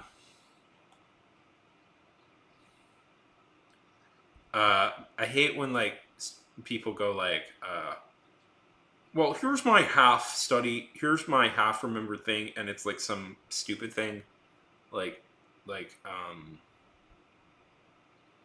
don't know, like Joe Rogan saying like, well, we should take horse medicine and not take like, and not do like actual like, take the actual vaccine because I'm a strong, healthy dude. I'm not doing a good Joe Rogan impersonation. I hate Joe Rogan so much. There, I said it. Joe Rogan sucks. And people who are into him are annoying. Do you know who Joe Rogan is? Don't. Why am I even saying this? Fade, never learn who Joe Rogan is.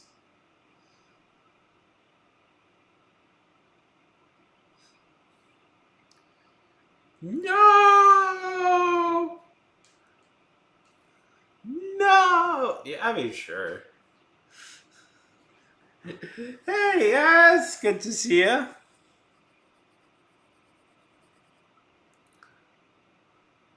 Don't look him up. I'm sorry I brought him up. Joe Rogan was on one very good TV show in the 90s, and he's used that to kind of coast on his career for the rest of his life. And inexplicably, he's now in charge of comedy. No! Oh, they have all. No! They have all of his monies? Oh, how could the orcs do that? There should be an orc superhero. I had. Well, he's a pretty obviously not, but he's a pretty powerful voice in comedy. Yeah. You don't remember that he's a comedian? Yeah. What are you talking about? As he makes funny jokes all the time. He makes funny jokes all the time. Like, remember that one time he crawled up on a stool? As people don't like crawl on stools and stand on them usually. People don't crawl on stools and stand on them. That is hilarious comedy. People usually sit on them instead of standing upon them. He is hilarious. Yes.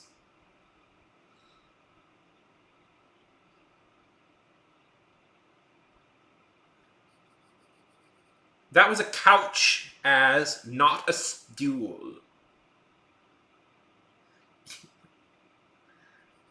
Man, unfortunately, he is in fact incredibly popular, and him and his buddies now sell out stadium tours. I agree. Norm Macdonald is great. I love Norm Macdonald so much.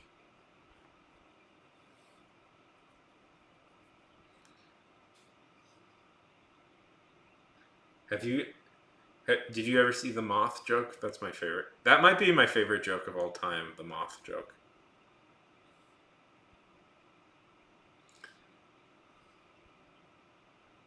Okay, so Josh Johnson. I like Josh Johnson. He's good.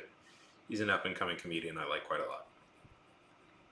Inexplicably, my mom likes him quite a lot too. My mom is 70 plus years old, and I'm quite surprised how much she likes a 20 plus year old comedian. But she talks about him all the time. I like John Mulaney. Yeah, John Mulaney is good. Yeah. Norm Macdonald is so fun. Okay. You guys want to hear the moth joke? I do have it memorized. The moth joke. Okay. So this moth, he goes into a podiatrist's office.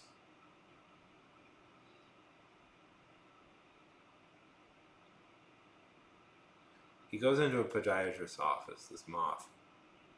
He says, Doc, you gotta help me, Doc. My boss, Gregor Cervanovich, is a cruel and evil man. His only joy in life is to torture me. I believe that there is no happiness in his soul, and the only flint of hope he gets is from lording his power over me. The podiatrist looks concerned at the moth. And boss, I have to admit, I no longer love my wife. We are but two cold and unfeeling people. And yes, we sleep in the same bed, but every night I wake up and I look at this woman and I don't recognize her. She is but a stranger. Stranger, we barely talk. We barely interact. I have no idea what she does anymore, and she has none. I do not know how I ended up in this situation, but I only know neither of us are brave enough to leave it. The podiatrist looks even more concerned. He goes, and Doc, I must confess to you, I no longer love my son. Horrible, it is true, but when I look in his eyes, I see reflected back into me the cowardice that I have lived my whole life, and I know that he is a coward. And I hate that. And because I hate myself, I hate him. And it is a tragedy, I know, but it is the unfortunate truth. The podiatrist finally speaks to the moth, and he says, this sounds terrible, son, but I think what you were looking for was a psychologist. And I am just a podiatrist. Why have you come here? And he says, well, Doc, it's because the light was on.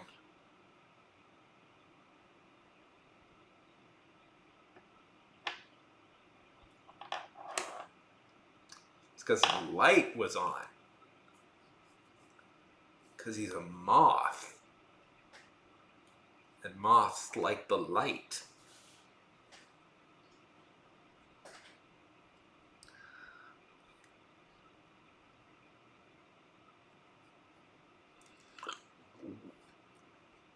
That's a Norm Macdonald.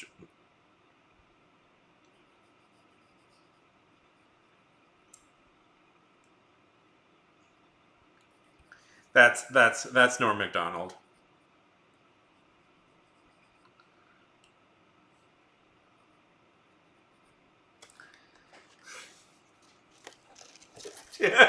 Right.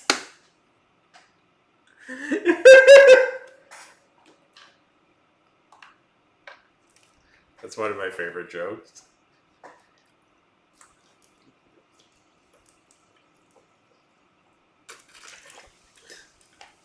There's a version he does that goes like 10 minutes long.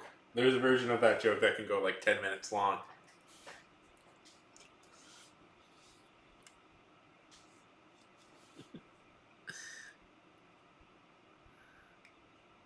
That's Norm Macdonald. That's the type of joke he does. I'm trying to think where you would have heard Norm Macdonald. Norm Macdonald in his later Norm Macdonald in his later career did like a lot of kids movies, so like voiced in a lot of kids movies. So I'm certain that there's a movie you've seen with him in it. I'm not sure which you would have.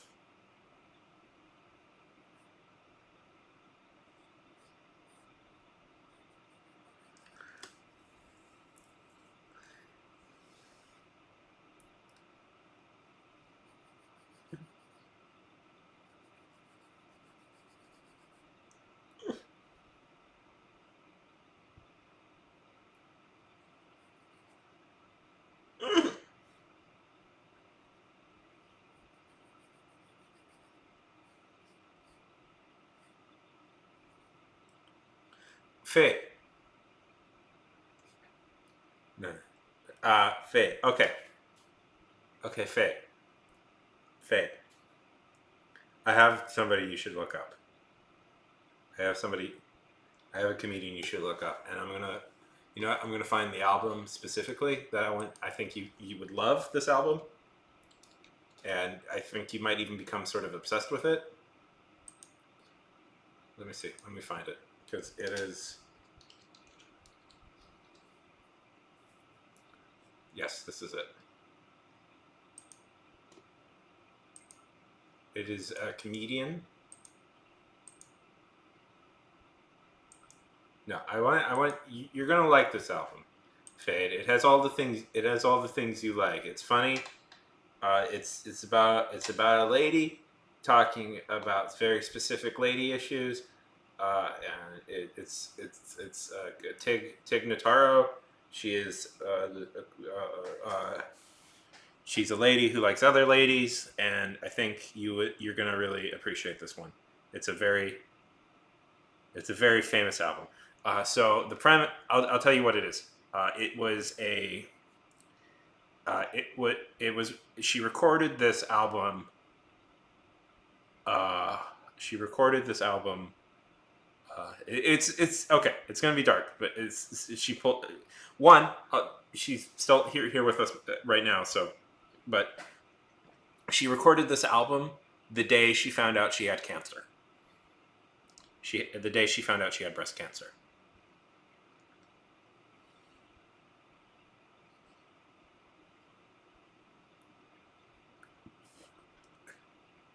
It was just kind of.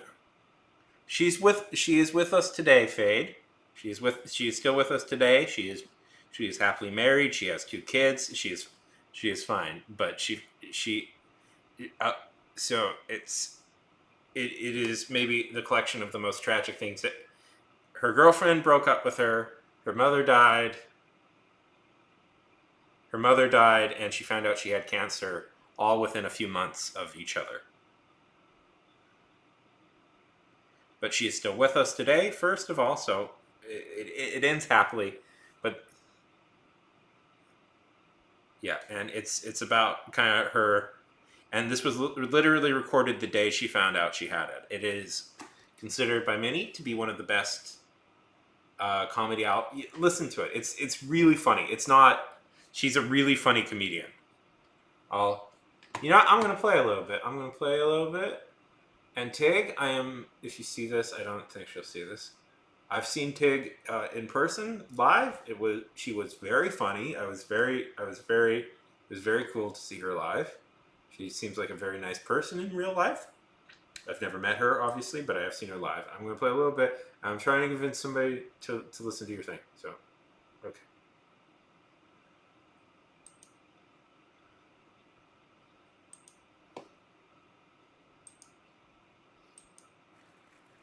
Oh, wait, where is it? Okay. Okay. That I'm not going to play the full thing because that would be kind of crappy. But if you like it, I would suggest strongly listening to it. That is a really good album. It is considered one of the modern classic comedy albums that existed. Honestly, probably the last great comedy album, and I linked it. It's only like 40 minutes long, so I miss stand-up albums. By the way, uh, I don't mean like there's no good stand-up anymore. I just mean like they don't really do albums anymore. It's more about specials now, and I don't enjoy those as much. Fade. I do not enjoy those as much. I preferred it in album format, not in special format. I used to listen to albums all the time. Account. I used to listen to comedy albums all the time, and it's not as fun as it was. It's just I don't know. I don't know. I have trouble explaining it, but I liked the album. I thought the album was cool. Anyways, but yeah, you should.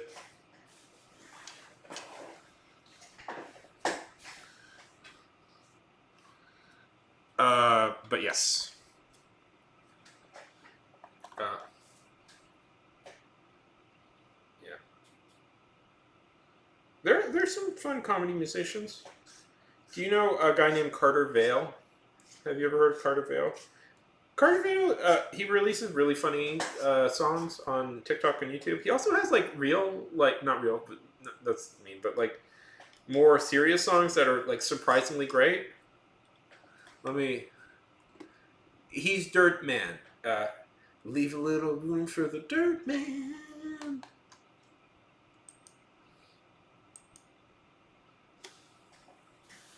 If you've heard that one.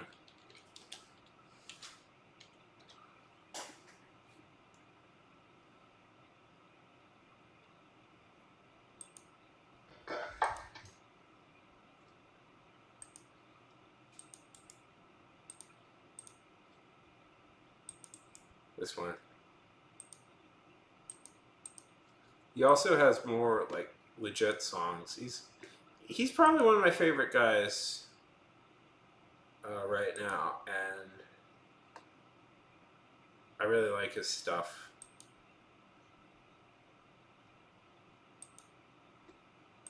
And I listen to it a lot, and I just want you to know, Carter. Bo Burnham is great, but I just want you to know, Carter. I just want you to know. Good talking to you guys. I just want you to know, Carter. I am somewhat intimidated. I am somewhat intimidated that a guy who looks like you is both very talented at music and very funny and is very good looking. And I do find it annoying when good looking people are quite funny because I feel like you're not allowed to have both, but whatever.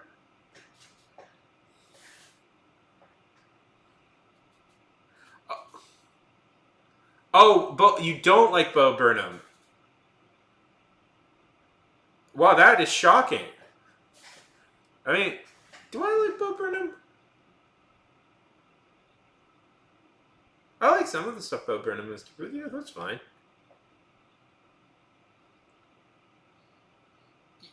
Yeah.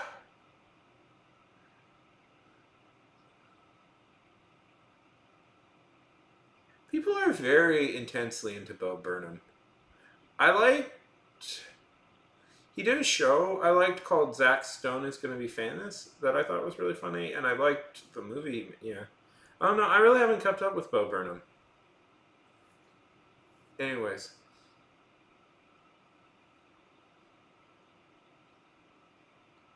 I haven't really kept up with Bo. I mean, that's fair. That seems to. I respect your bravery for that, Fade, because boy, his fans are intense. I was trying. I guess I don't really have that intense of an opinion on Bo Burnham. I haven't really thought about that too intensely.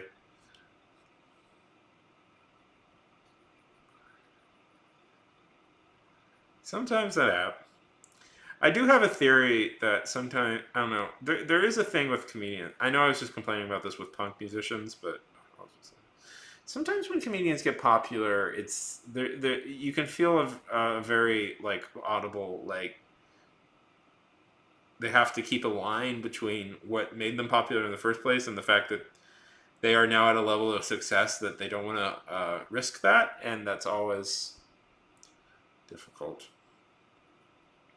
There have been several comedians that I've really loved, and the second they got popular, they started to become kind of boring. I don't want to say who I'm particularly thinking of at the moment, but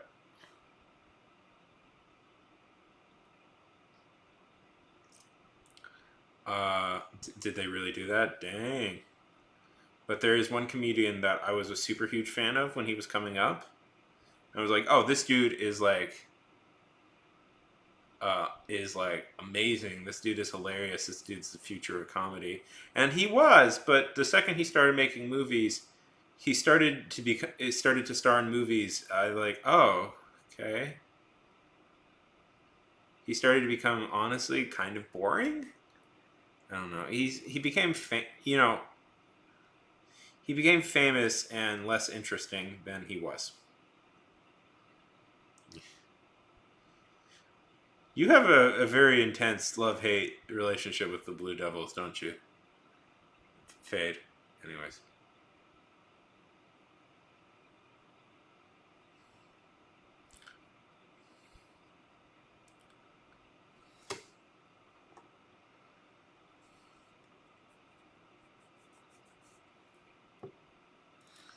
Did they really? That's crappy that they bribed.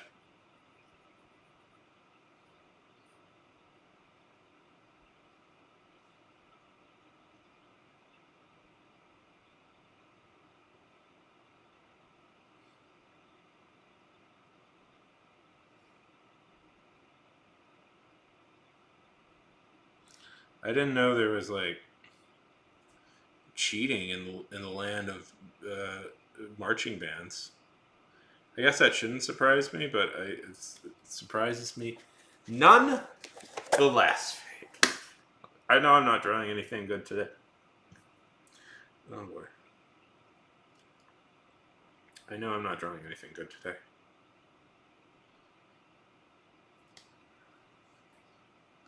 But that's okay. Some days it's not about trying. This maybe should have been a writing stream, but that's okay. Some days it's not about that.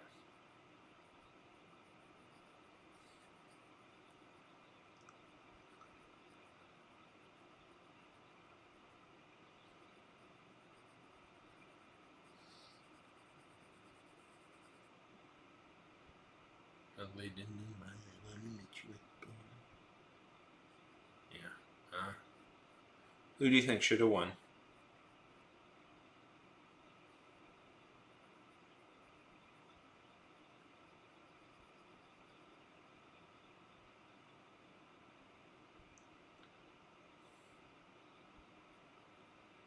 You know, Faye, I've learned so much about marching bands from you hanging out here. I've never thought of marching bands before today, really, all that much. Yeah. Did they? Did they?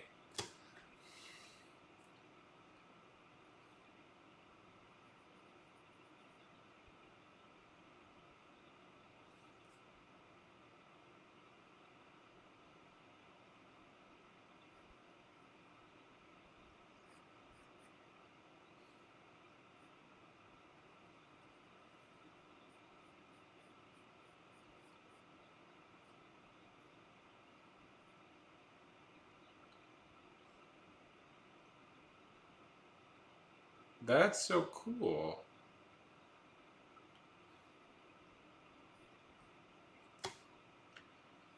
What would you say? That's so cool that they did that. What would you say, Faye? Can I ask you a question?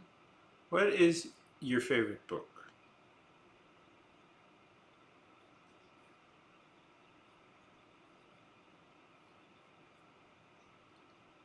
Yeah, that's cool.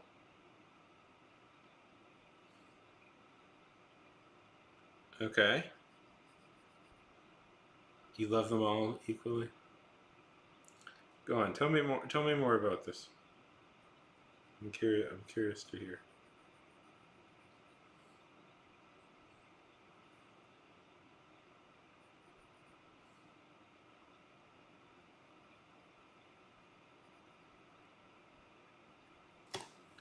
where he can't find you. I've never heard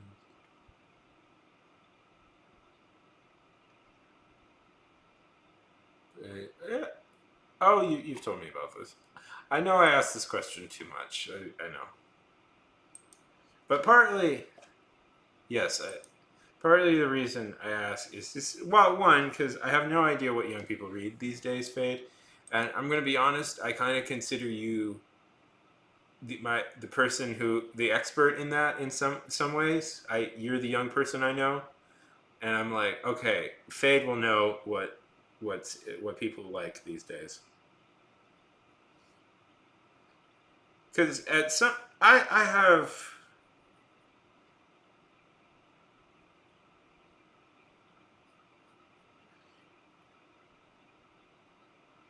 yeah.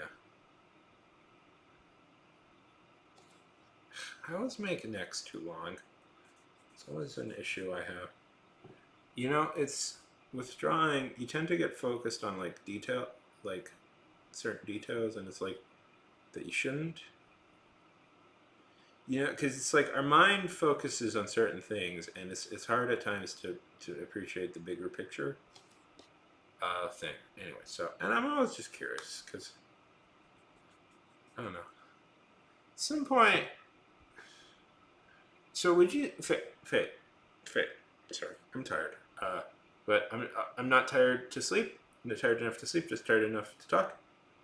Uh, do you mostly like get band related stuff on your social medias? I assume. I assume your TikToks and YouTubes are filled with like marching band stuff, right?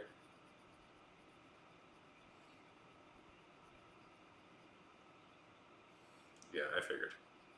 See, mine, mine is filled with like book stuff and sci-fi, and now because I've looked it up so many times, a lot of things relating to Murderbot, a lot of things relating to the television show slash book series Murderbot, but I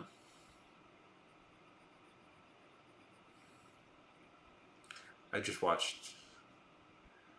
Yeah,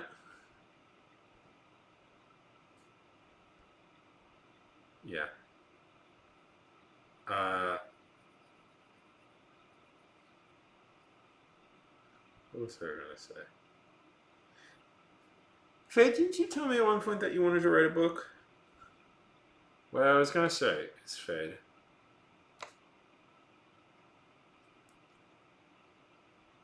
Yeah, sure. What I was gonna say is, Fade. What I'm trying to say is, okay. What I'm trying to say is, I bet people would be very interested in a book about band kids. I think that would, and especially from somebody who knows what they're talking about, like you do, I think that probably would do very well.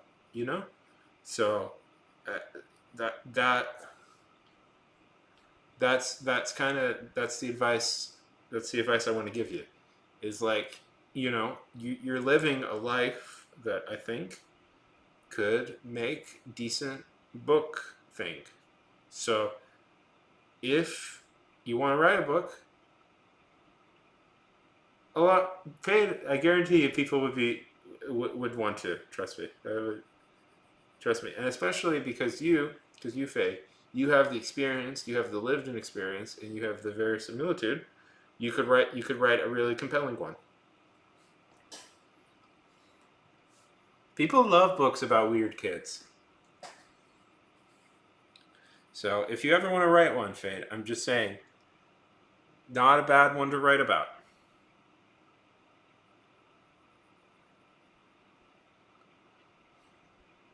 Sure, it could be nonfiction. I was saying a fiction book would be, if you would want to write. Is it nonfiction or yeah? Sure, yeah. You should do it. You should do it. I think people would like.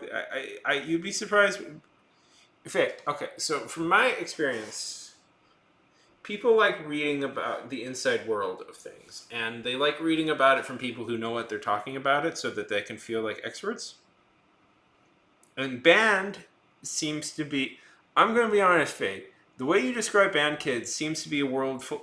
Seems band kids seem to be full of weird, eccentric people, and that is perfect material for a good book.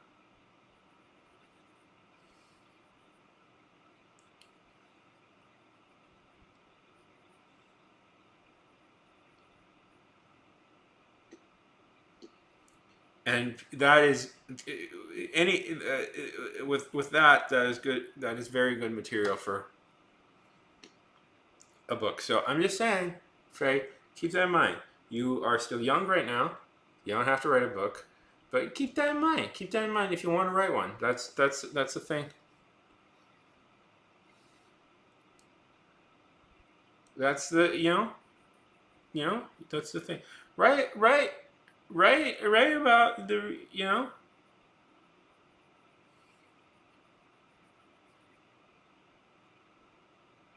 sure whatever right about it right about it. I'm just saying you would be surprised, Faye. That's all I'm saying. If you want to write a book, you should look to your life. I was yes,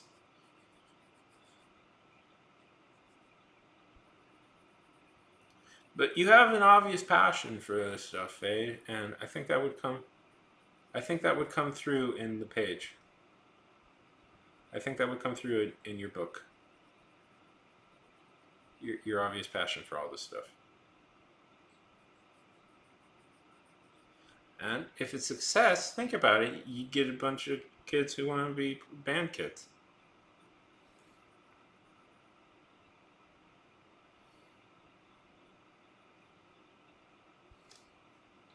Okay.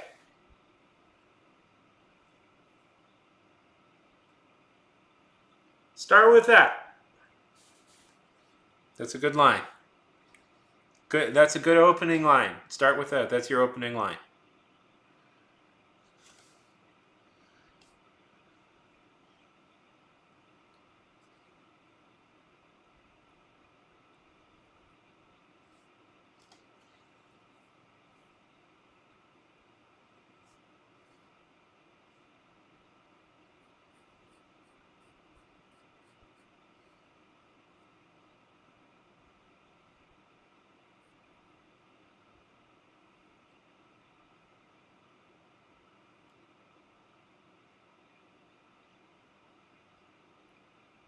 Do it. It's funny when I was in band, I could never stand. I could never stand the taste of reeds. I always thought they were just like. I just mentally, it always hurt to put my mouth on that. Oh, just it's just so. It was just so terrible. So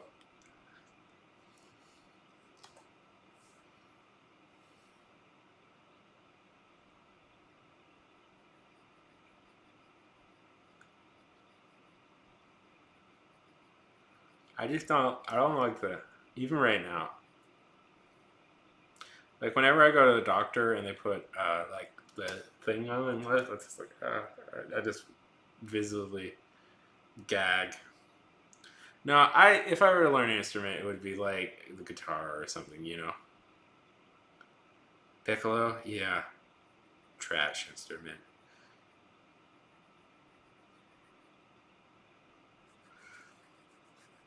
Shame because I love saxophone music. I really do. I do. I really do love saxophone music. I think it's a very beautiful instrument.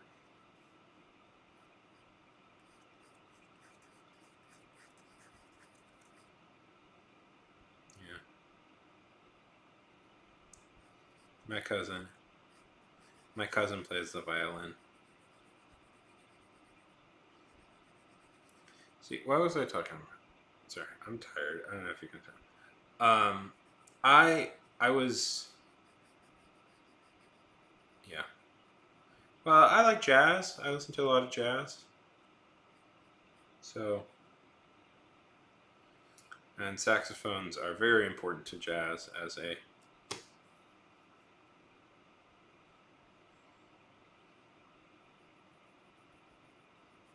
I know. I know.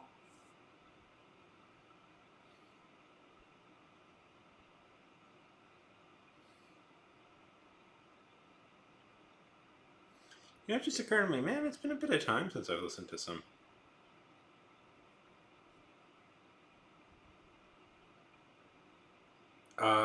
You know what you should listen to?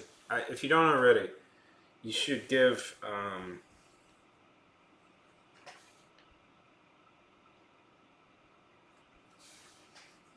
Afro Caribbean jazz a listen to. Um, Dizzy Gillespie has a really beautiful album of Afro Caribbean jazz available that if you ever get a chance, you should listen to.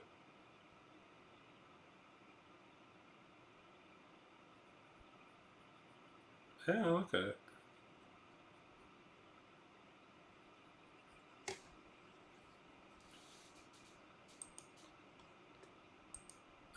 Where is it? Where?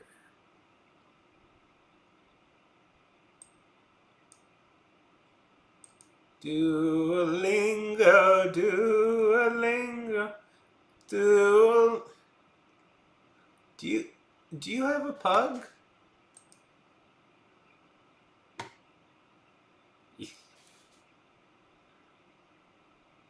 You like jazz? I love jazz. I love jazz. I've been to jazz clubs before. Nothing Nothing is better. Let me explain this. Nothing is better for late night kind of melancholy thing. Melancholy listening if you want like just like than jazz. If you are frequently up late at night and listening to music, do you have a pug? What is this dog?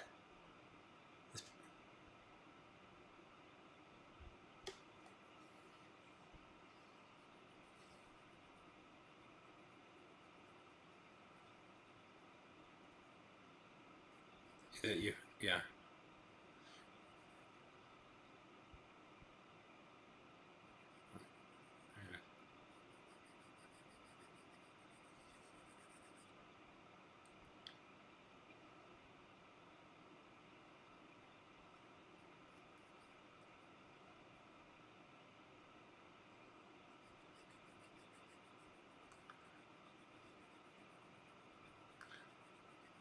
I love I love dogs. I signed up for WAG again. Ah, I had a dog when I was a kid. I miss having it. I love dogs. They're very nice creatures. Dogs. I had a King Charles Cavalier when I was a kid.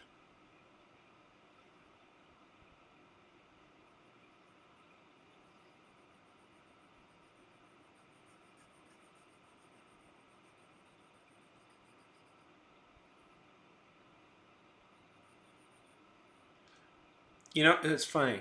It's funny, Faye. I've met several people in my life who have had pet rats. None of them have been guys. All girls. All girl. It seems owning a pet rat is exclusively. Nah, that's probably wrong, but it seems.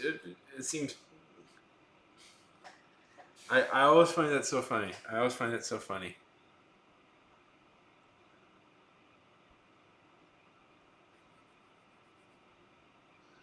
I don't know what that is. It's just that's just girls like rats, seemingly. Have you seen I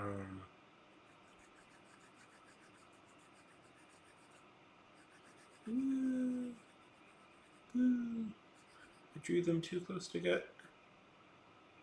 They're because they're cute little guys. They're cute little guys.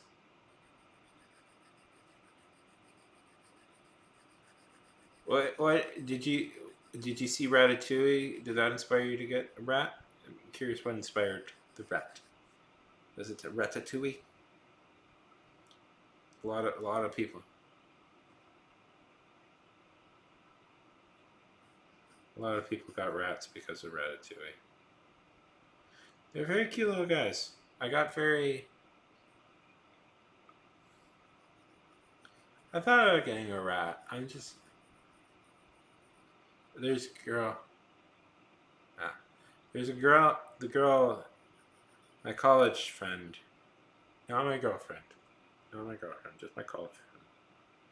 Although there were times, um, where I might, no, that was never gonna happen. But my college friend, she had several pet rats. Uh, oh boy, that was.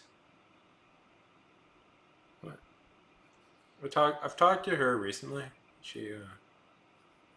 Oh boy. Well, now I'm depressing myself because it's like we kind of fell out. You know, Faye. Not to. I'm not gonna put on. But we um we kind of lost touch after college, and you know we've tried talking to each other since then, but it's been so awkward. You know, so much of life has passed. No, yeah, yeah.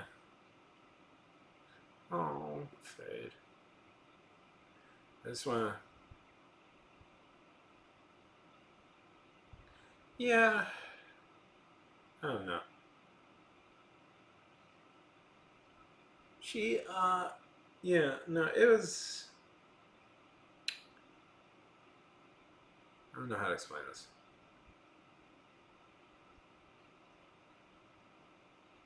It was a weird relationship. I was essentially. This is gonna. Yeah. Anyways, it was a whole thing. She had this. Uh, she almost got. Anyways, it's a whole story. It's a whole story, and you know, it's just you know.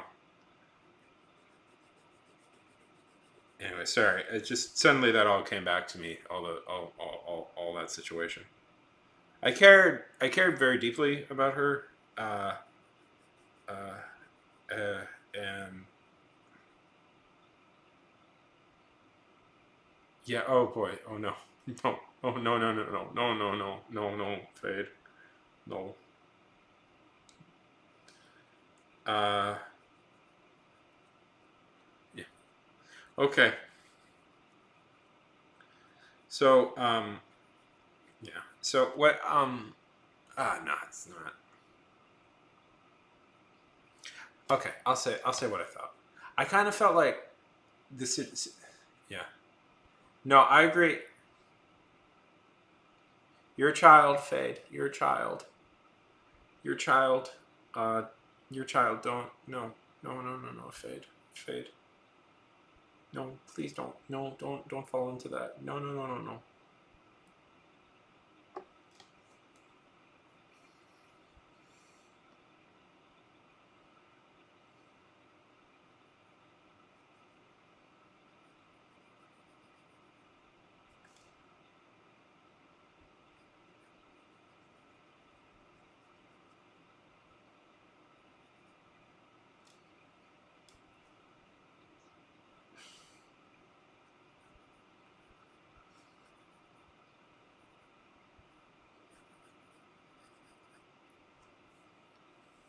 What was it? Okay, so no, it's not. It's a whole story.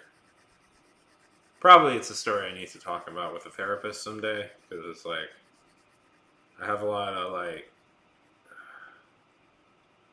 I have like a lot of hurt from that, but it's like not. I'm not gonna. No, don't.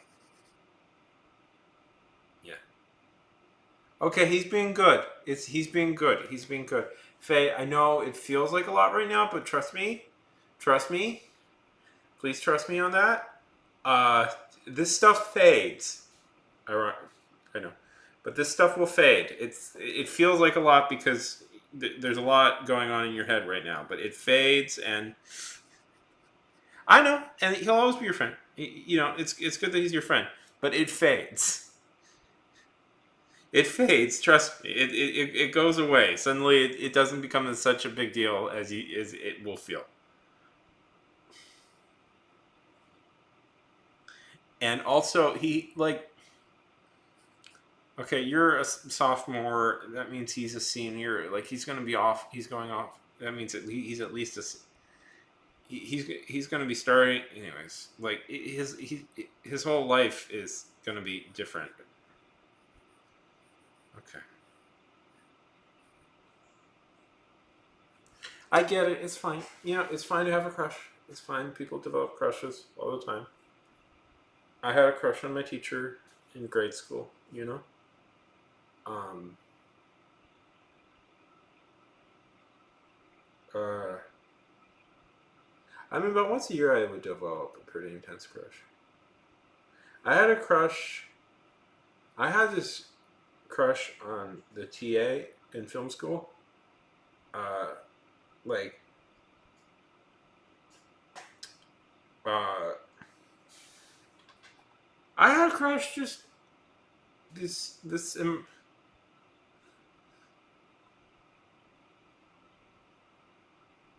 Oh no, I'm not. No, it's real. It's real, Fade. It's real. I'm just saying. I'm just. It's very real, and I understand that it's very real and intense right now. I'm just saying you'll be surprised. It's just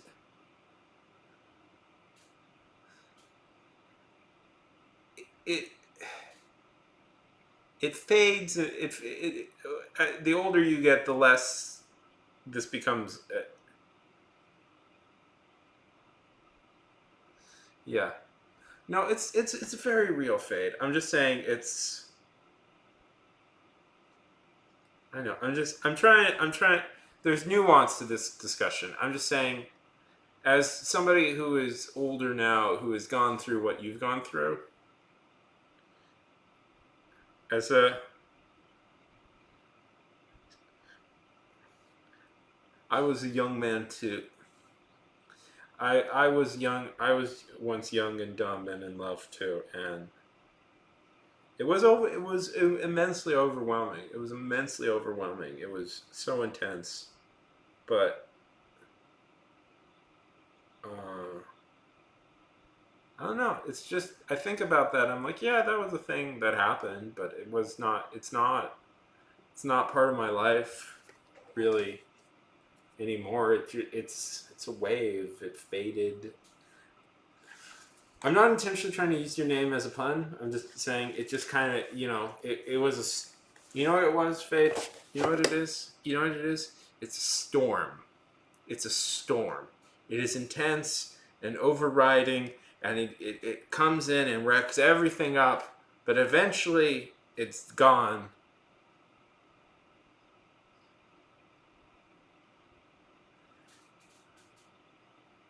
Well, I'm being, I'm not saying like dumb in that you're not intelligent. I'm saying that dumb in like, you're, what is it? It's like this is hard to explain because it's like the time breeds wisdom. Time breeds wisdom, and you've had not you have the intelligence, but wisdom comes with wisdom comes with time and being able to contemplate on things, and you're not at that point yet. And you will look back at this moment as you will look back as a young person on this crush as what was a fun, if intense time, but something probably very glad that you didn't act on. And that's all I'm saying. That's all I'm saying.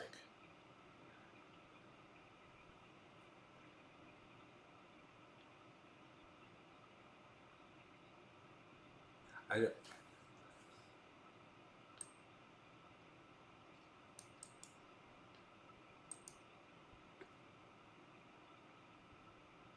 I don't. Pro press short. I don't think that's what you mean. I'm not sure what that is. I'm sure it's that. I looked that up, and I don't think you're trying to short.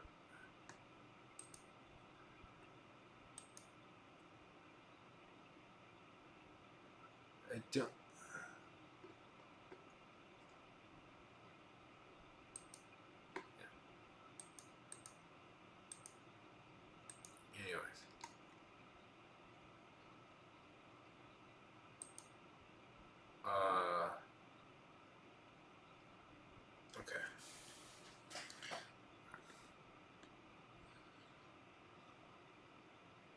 SH.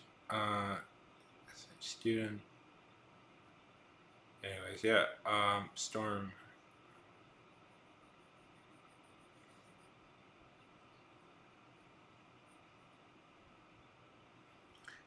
Hi, Papa Buck. Oh my God! Thank you so much for the raid. Thank you so much for the raid.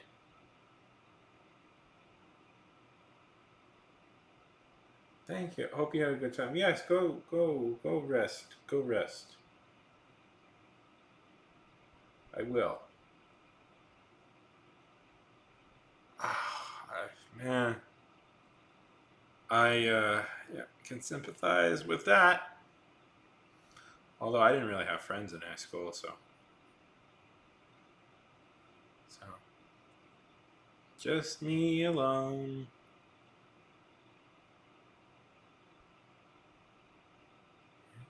You should write. Just me alone. I will have a great stream. What was I saying? Yeah. Yes.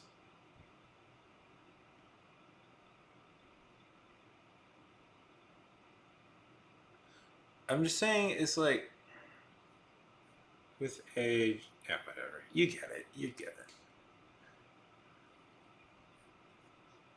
I mean, I say that, and then like some of the stupidest people I know are all like older people. But yeah.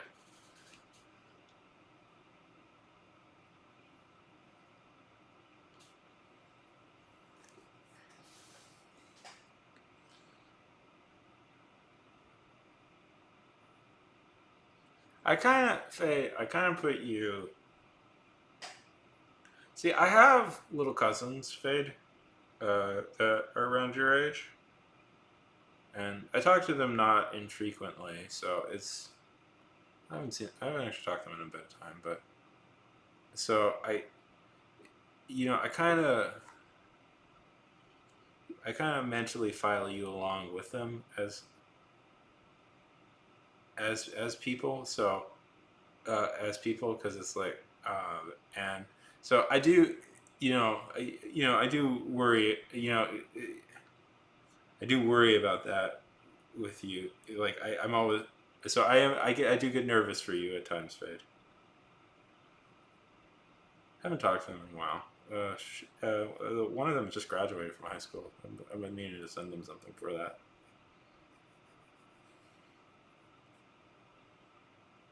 They're technically my second. My first cousin's once removed, but because their mom is my actual cousin. He used to. They used to pop up on stream every once in a while. Them, but I haven't talked to them directly in a bit of time. Because you're a young person, Fade, and I get nervous. Fade, I get nervous for you, Fade. You're a young person. It sucks out there for young people right now. And I get nervous, and I get nervous, and I kind of file you, and I kind of because I have young cousins. So Fade, I have like cousins who are around your age, and sometime okay, and I some and I and sometimes it. So I always you kind of placed along there inside my head about them. Anyways, that's what I'm saying. So, you know, I always worry about people though. That's my thing though. I always worry about everybody. I'm always worried about it. I'm always nervous for everybody.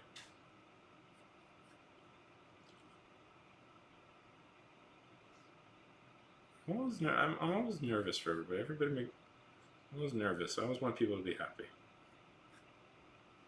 And you know, I was watching.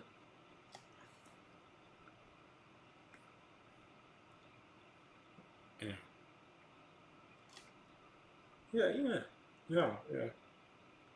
And I always think when I'm talking to young people, because so what I do when I'm talking to young people, I always kind of like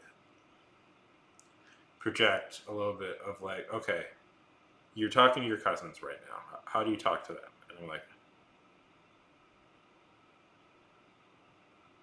no, no, I get that, Faye. I get that. I always project that. Like, how would I talk to my cousins? I get that. I get that. But I get that. But I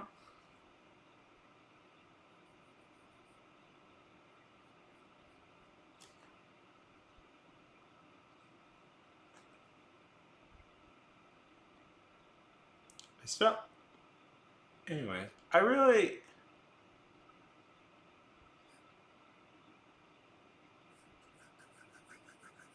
What am I saying?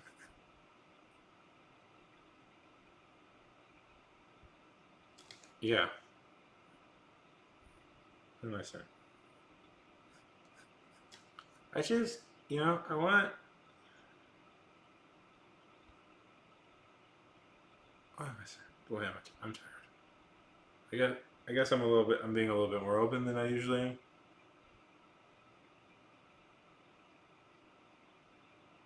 Yeah. I get that, and I hope I do. I hope I am. I hope I am talking to you as like a person and not. That made me. I have to admit, Faye, when you said that, that made me very worried for a second.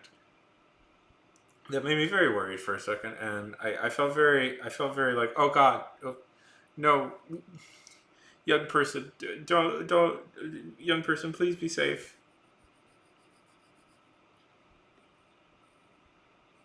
Young person, young. But when you said that, I was like, no, I'm fine. I'm fine. When you said that, I was like, young person, I know, please be safe. Please don't do anything dangerous. Anyways,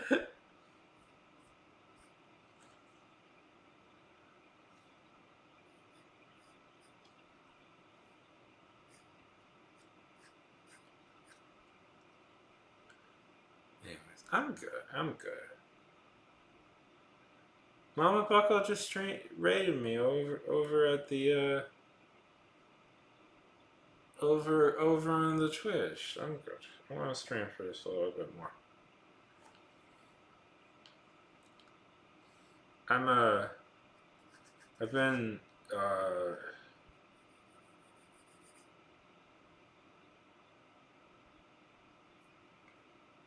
freaking hell, freaking hell, Faye. I'm so glad. I'm sorry. I'm sorry if I'm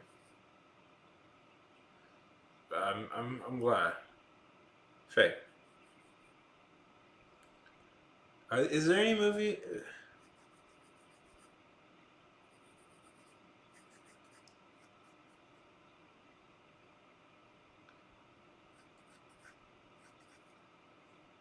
So what are you looking forward to, Faye? No, yeah, yeah, no. Sorry. I was just like paternal instincts, kicked in there just a little bit.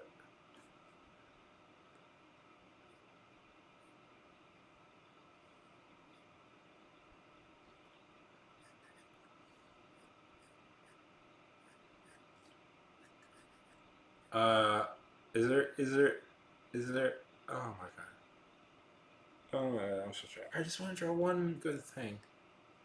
I just want to draw one good thing, and then I'm gonna call it.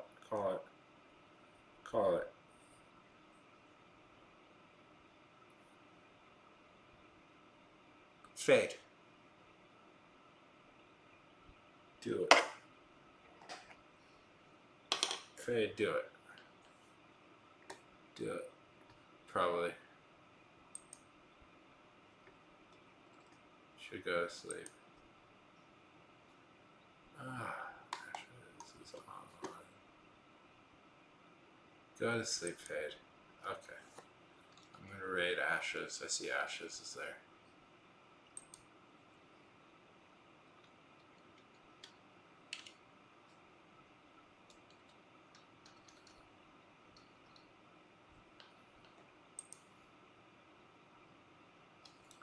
Okay.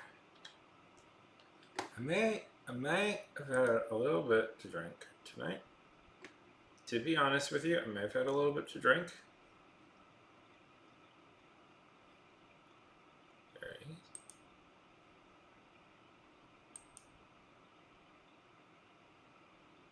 Oh, come on, really? Cancel. Back.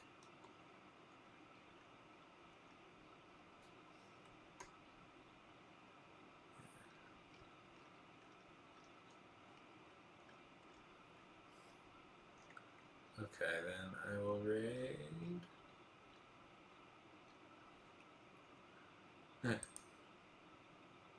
I'll raid coffee.